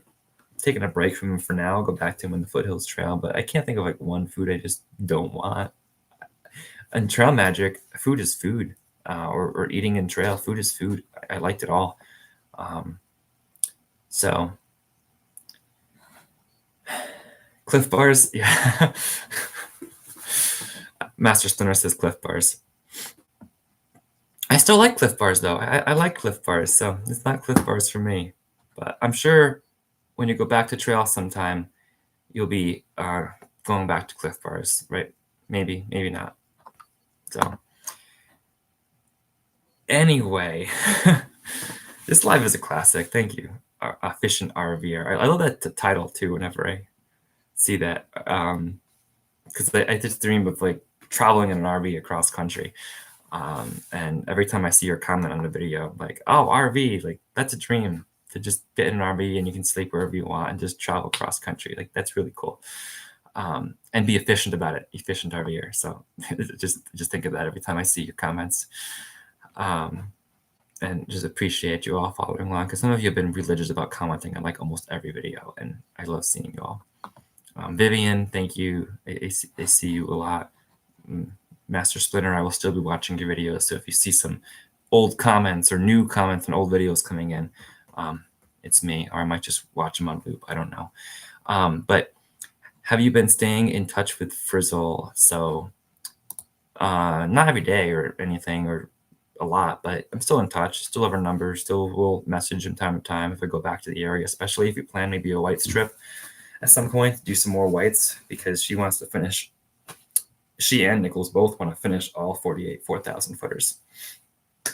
So we'll stay in touch. I'm sure we'll have another hiking adventure together. Wasn't it amazing how she showed up in Maine at South Arm Road? Like that was just an amazing, I needed it because my ankle was really hurting that day. I was just discouraged. And I thought I might see her the following day, but I didn't know that I was going to see her that day. And then she just showed up. She had texted me, but I didn't get the text because I didn't have service at the time, or I had my phone in airplane mode. Either one. But that just made my day. And then like I was really worried about my ankle that day and wondering how much I should push it. And then that gave me a boost that I never looked back, and I felt my ankle again after that a little bit, but it did not give me any difficulty the rest of the way. So yeah, that was just a wonderful time. The whole hike was just a wonderful time. Georgia rained a lot. First border crossing was thrilling, and then reaching the 100-mile marker, meeting Fresh Ground for the first time. That was a thrill. I never knew that I'd get to meet him so many times, as many times as I did. But yeah, you too, Master Splinter. I'm getting ready to finish this anyway. I didn't think it would be this long, but I'm super excited with the engagement that we've had here. So you have a good night too. Only 54 hours to binge watch all of Michael O'Neill's 18 days. All right, we'll get going. I can fit that all into a weekend, right? As long as I don't fall asleep. Wow. Yes, Kim. I will. The ball game? Oh yeah, the Yankees game. What's going on? It's in a commercial right now. Yeah, Yankees and Guardians are going to start soon. So, you thought I was going to give up before Frizzle showed up? Well, Frizzle showed up. So she showed up. Kim, yes, I do plan to go to Trail Days. Now, can something happen that makes me not go? Yes, but I am planning to go to Trail Days next May. So it's going to be a trip for me to get down to Virginia, Southern Virginia from Ohio in a weekend. Maybe it won't be there the first day, but I'm going to do what I can to get to Trail Days. I want to see it and see people there. So I'll be wandering around. That'll be something to plan after my next adventures coming up, which is the Foothills Trail. And then I have a few other plans coming up down the road. Would this be the time, the end of the long live, to announce what else I have coming up down the road? Should that be a separate video? it'd be cruel to make everybody watch the end of a 1 hour and 45-minute vlog just to get one piece of information that I've been waiting to share with you all until it gets official. But yeah, okay, let me know. Should I? Are you all? Of course, you're all gonna say yes. Share it. I don't want to know what your plan is.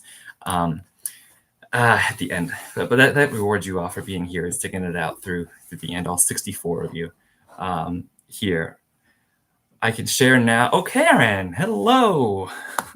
I can share now and make its own post. That is so true. I can do that. Yes. But before I do that, I want to just finish my overall thought on the trail. I was just going off to where it was in North Carolina, how I much enjoyed North Carolina. All the views, it was my favorite state, saw fresh ground so many times. And then I realized that I was getting behind my original schedule, and that's when I started to try to kick it into gear and try to kick up speed. And ended up leaving my family behind. And there were times that I wish I hadn't done that, because that was time that could have been spent with them that I missed out on. But also there's times where I think I'm still happy I did that, because it's still your own adventure and you shouldn't slow down for other people. But I know how I felt when I was surpassed by them. So, I am sorry I did that in some ways, but at that point, I still thought I could get to Katahdin. I was pressuring my own self to get to Katahdin by June 15th, and I was like, I need to catch up with my schedule because I'm behind schedule. And then by some point in Northern Virginia, I didn't really publicly admit it to myself until Pennsylvania, but I was like, no, it's not going to happen. I'll have to go back in the fall. So then I started just kind of slowing it down, and I finally took a 0. I agreed to that 0 because I succumbed to that when Nichols was trying to convince me to take that first 0 on day 75 in Philadelphia, and that was a good memory. And so thrilled I have that, and meeting Nichols' parents and all. So yeah, so there are so many good moments like that, so many good moments of meeting people's parents. Nichols, PBJ Hostel, Gazelle Hostel, Frizzle Hostel, that you wouldn't have if you weren't hiking with other young people like that. Of course, I was the oldest of all the Trembling, unless you count Godfather. But so still feel like a lot of the crowds, either the young people right out of college and then the middle-aged and then retired. Not a lot of people in their upper 20s like I am. So if I went back, I'd almost feel like be out of place. But hey, it'd be for my own adventure and see who I meet along the way. But then probably some of the funnest parts of the AT was when I was with Frizzle and Nichols from Connecticut to New Hampshire. We traveled most of that stretch with each other, and that was a lot of fun. Nichols bought me that mint chocolate chip ice cream and such. Remember that? So yeah, hooray for Nichols! Hooray for Nichols! All right, future plans. I do see a couple questions before we get to that question. What was your most embarrassing moment on trail? That's a good question. I don't remember feeling embarrassed though. I want to recognize that I see that question, but I don't remember feeling embarrassed, except maybe, I don't know, when I feel like I was making a mistake that I shouldn't make a mistake because of being a little inexperienced, like when I went up the Clemens Dome when I probably shouldn't have, and realized it was just a mistake. This is when I just make these little mistakes, and then it seems obvious to somebody else. I wish I could think of a prime example right now. Oh, like maybe waterproofing my tent. It's like, oh, I have a leaky tent. My tent leaks, and I don't know what to do about it. And somebody's like, oh, you just waterproof it. Why didn't you waterproof it before you started? Well, I kind of got it at Fontana Dam, so I didn't have any waterproofing things, but that kind of maybe was a little bit, I don't know, but not super much. I don't remember feeling like really embarrassed on trail. Worst piece of advice. It's also a good question. Worst piece of advice I got on trail.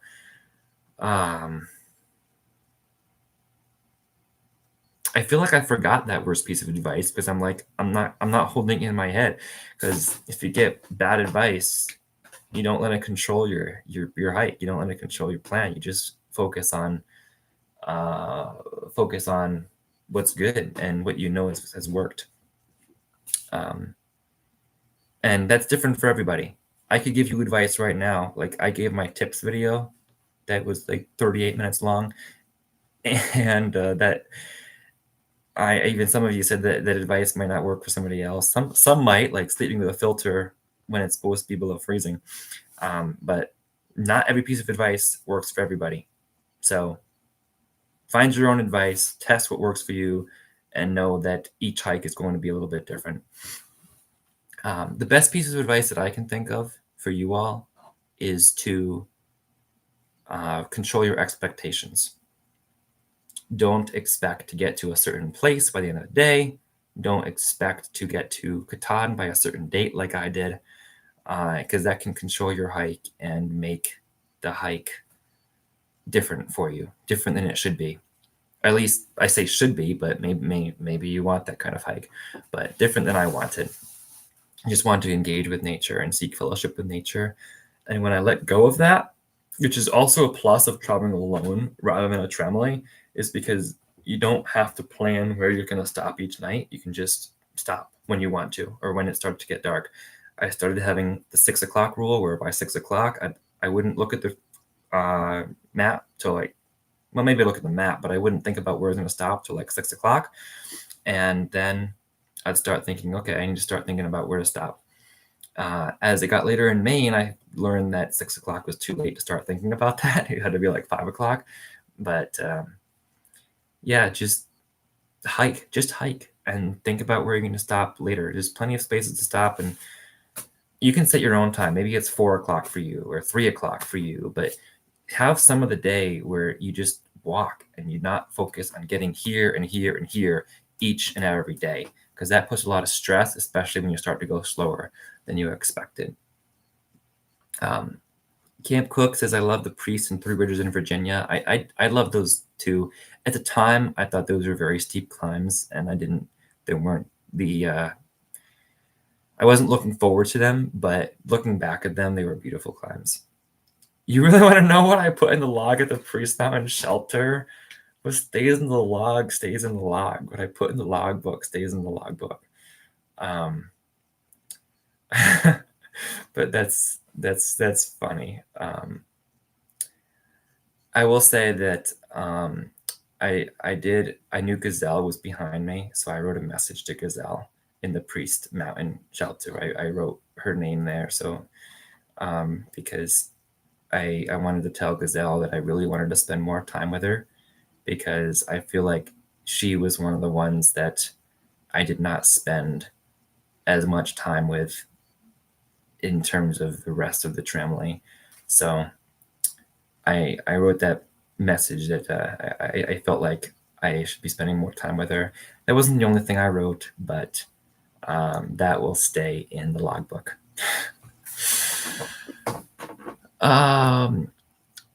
Any other last questions or comments before I share my upcoming, I guess, 6 months? Because you've all been waiting for that. Future plans, ?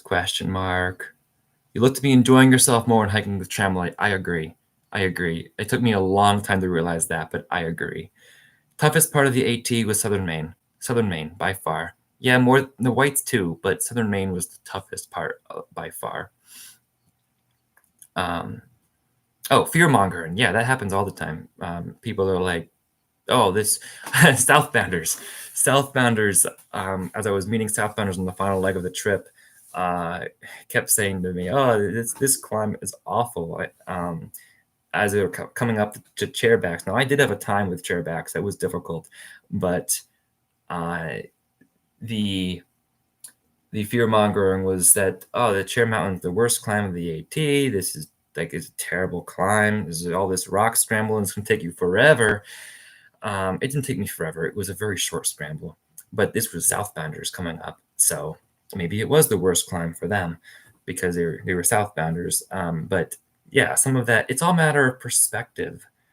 The weather in Maine is horrendous. It did not rain on me once in Maine, except once a sprinkle during the overnight, and the second South Arm Road it rained overnight. But I did not use my pack cover. You know, the last time I used my pack cover, the very last day I used my pack cover on my through hike was the second day back on trail, or third day back on trail, I guess, on that day 119 in that driving rain. After that, I did not pull out my pack cover once. Can you imagine that? Like, I cannot imagine that. It did not rain in me at all during the day, at all, not even a sprinkle. But yeah, I definitely enjoyed myself more when hiking with Tremblay. I think the Dodgers game was over. Anyway, I won't say the result in case you're watching later. But I know there was a Dodgers fan here. So time to get ready for the Yankees and Guardians game very soon, 8 o'clock. So we're going to end this anyway. But yeah, that's fear mongering. A lot of people going the other direction say this is a bad hike or a bad climb, but it's all a matter of perspective. Don't let it control your mind. Learn to embrace the trail as it presents itself. I agree. So, drum roll. The future plans. I am going to be subbing, or not subbing.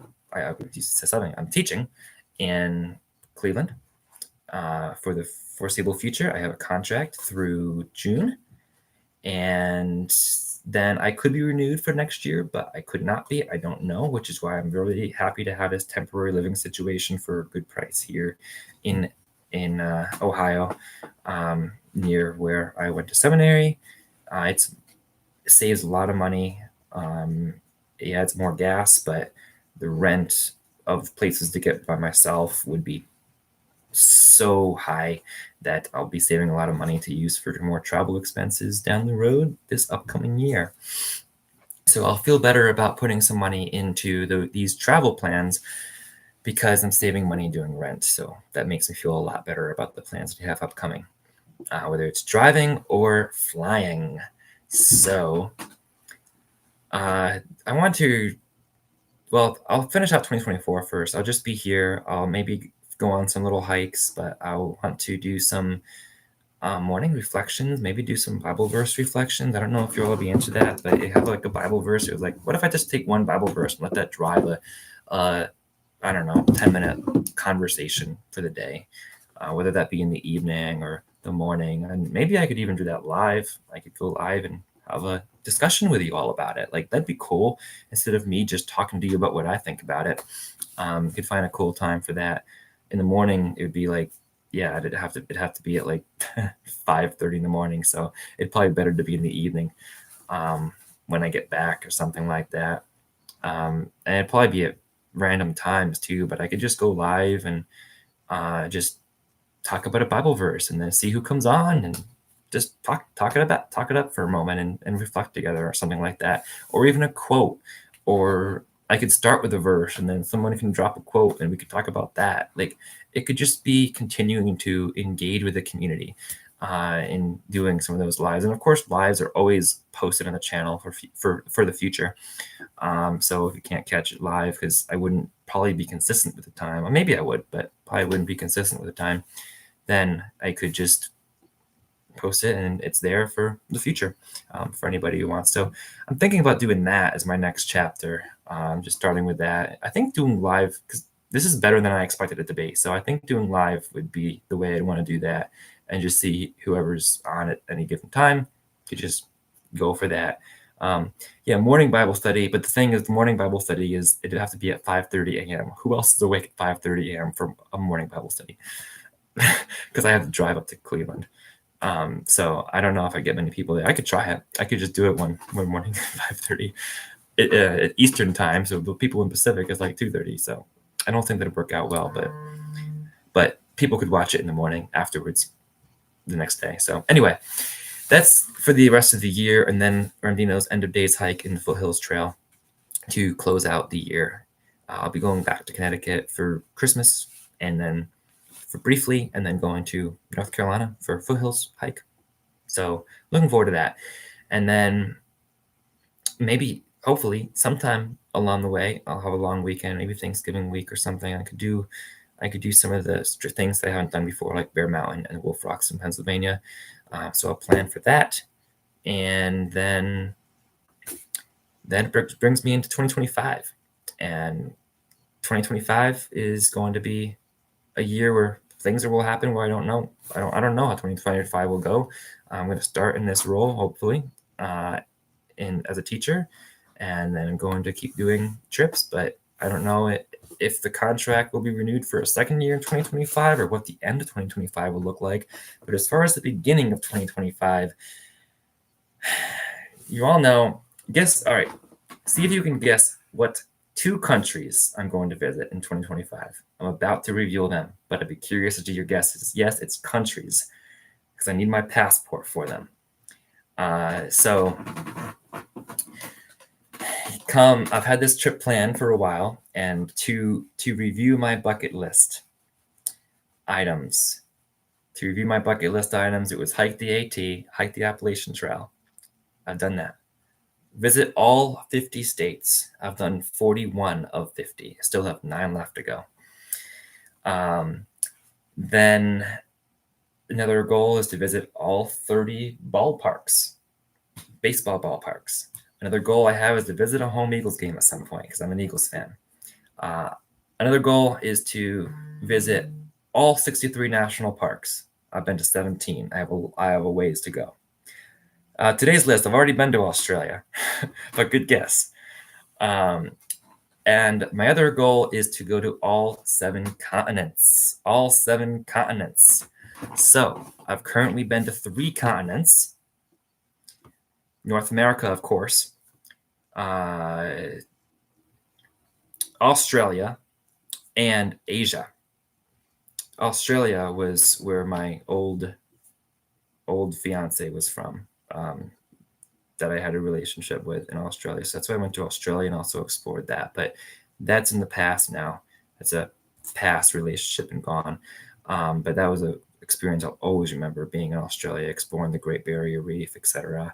But the continents that I have not been to yet are Europe, Africa, South America, and Antarctica, of course. So I want to continue to work on my bucket list while I am young and continue to plan to work on accomplishing this bucket list. And I took the opportunity that I saw to take a discount to go on a cruise boat to a country that is probably a once-in-a-lifetime trip below the Antarctic Circle to, I don't even know if it actually is a country, but to Antarctica.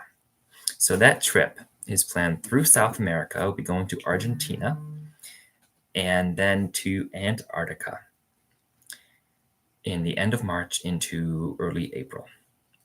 So I'll get my 4th and 5th continents there as I continue to work on getting all the continents. And yes, I will blog that trip and post it on my channel. So I hope many of you are still here in March and April. I won't be posting it till April because I don't have Wi-Fi to post it. So I'll just be recording it and posting it once I get back in April. But I will blog it and share that adventure with you all, and also for me to look back on, because I think it's a once-in-a-lifetime experience. So if you're interested in following that journey of Antarctica with me, keep following along on my channel, keep subscribed, stay here, and it will happen. So that's my big announcement. I've been waiting to tell you all. I do not have flights booked. I still need to book the flights, but I have had the trip booked for a year, even before I went on my Appalachian Trail through hike. So yeah, I have qualms about being away from the classroom because I didn't know that be a teacher at that point. I had no clue what would happen, but you have to book these trips far out in advance. And I told them about this trip as they were hiring me. So they said that it would work out fine. So looking forward to that. But first, Foothills Trail. Second, flying to Argentina, going to a national park in Argentina, and then going on to Antarctica. So that's the plans that are in the works. And then hopefully trail days in May of 2025. And then that brings me to June, where I'll be going back to summer camp again in Connecticut. And then it's a wide open road, whether I'll be back here in Ohio doing a second year of teaching. I hope I am, but we'll see where God leads me. I can't know the path. God knows the path. God will lead me to the appropriate way.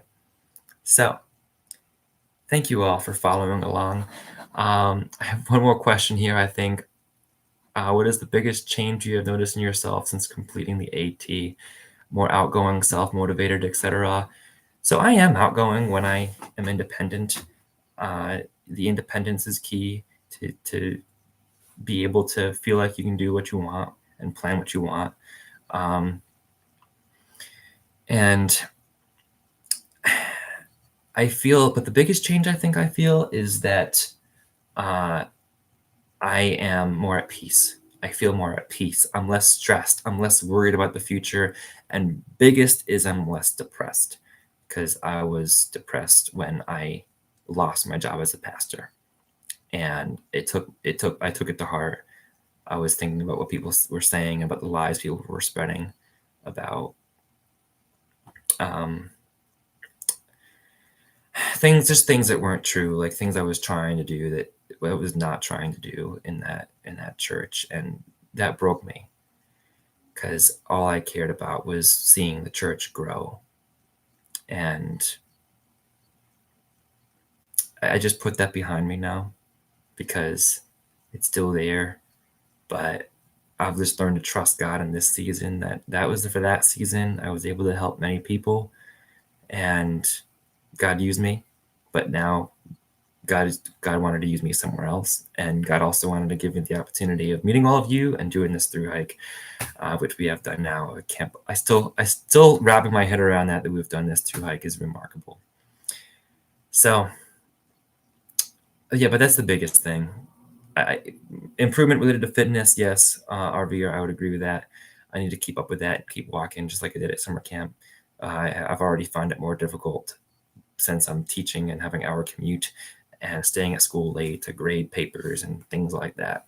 But I will keep striving to hike as much as I can, probably get down to Hocking Hills, probably do some of the Cleveland Metro Parks or whatever. Just need to keep walking around and going on hikes when I can, probably some winter hikes. But yeah, that's what's coming. So I hope to see many of you around. Probably do some of those chats live to keep on having some of this cool content to share. Did not think this was going to be 2 hours, but thank you all for making it so lively and beautiful. And whatever journey you are on and whatever journey you will be on, just remember to keep making it. Keep making your journey. You make your own journey. You choose your own journey for the most part. There's some things that happen to you that you don't choose, you don't have any control over. But there's plenty of things that you have control over. And I know it's not 12 o'clock, and I'm feeling like I'm giving a 12 o'clock tip here. But you just want to encourage you to continue to seek adventure if you're adventurous, or continue to seek whatever you want to seek. But you have a big part in making what you seek happen. So remember to make it happen. Whether it's more family time, keep in touch with family. Whether it's more adventure time, go out, get in your car and go somewhere. Get on a plane and go somewhere. Go out into the woods and go somewhere. You make it happen. I cannot think that, but I mean, back this time last year, it was still a dream of being able to make this through hike happen. It's like, can I actually make it happen? And I went for it, and it happened, and here we are today. So that's just proof that you can turn something that seems impossible, seems like a dream, into something that you can do. Yeah, Buckeye Trail. Oh, Aaron O'Neill, Boy Scout friend. Good to see you. Wow. uh, I'll check out the Hessian Trail too. At our summer camp. Wow, good to see you. Buckeye Trail, yes, I would love to do that. Again, I just need the time away from. It's like 1,100 miles, so I would need the time when I'm not doing camp, Boy Scout camp, or Scouts BSA camp now, or Scouting America camp now. Name's changing so much. Um, uh, but to do 1,100 miles, I need a lot of time, and I'm not going to have that time in between school, teaching, and camp. So I need a lot of that time. But we're going to sign off. Elizabeth is signing off too, because it's almost 8 o'clock, and it's almost time for our Yankees Guardians to start too. So go Yankees. What am I saying? I was rooting for the Guardians before, and because I'm in Cleveland. So, but now go Yankees. But I will say I'll be happy either way, because I'll have reason to be happy. And whoever wins this series, I will root for in the World Series. So go Yankees, go Eagles. Remember to what? You guys say it. Say it with me. This has been Stick the Eagle, and I wish you all a wonderful night, a wonderful week ahead. And I just want you all to, whatever journey you're on, just remember to embrace the journey and happy trails. Embrace the journey and happy trails. Make sure you all embrace your journey. God bless you all. And I'll see you in this channel upcoming ahead. So thank you all for joining. You guys made a wonderful hike. I'd love to just save. I wonder if I think this chat will save with the live feed. I hope it will, because it's been a wonderful conversation. So thank you all. God bless you. Embrace the journey. Happy trails. And we'll see you again. We'll see you again on this journey that we call life very soon. God bless you. We'll end the stream right here. Thank you all again for your engagement and encouragement. I can't thank you all enough for all the encouragement you guys sent to me along the hike. All your comments, I read all of them. So thank you. I'll need that encouragement down the road too. So thank you for those of you who will keep following along now that we're putting a bow on the through hike and moving on to our next adventure. So move on with me. Tell me about your adventures if you want. Ask me questions and comments. Message me on Instagram. I have an Instagram account, @Stick the Eagle. I also have a Facebook account page, @Stick the Eagle, or Brian Ebank. You can message me there, or on Instagram. I'll reply. It might take me a little bit to see first comments because it goes into a hidden area that I have to check periodically, but I want to keep engaged with you all. So anyway, we'll leave it there. It's been a great night. Have a good one, and we'll see you all in the next feed.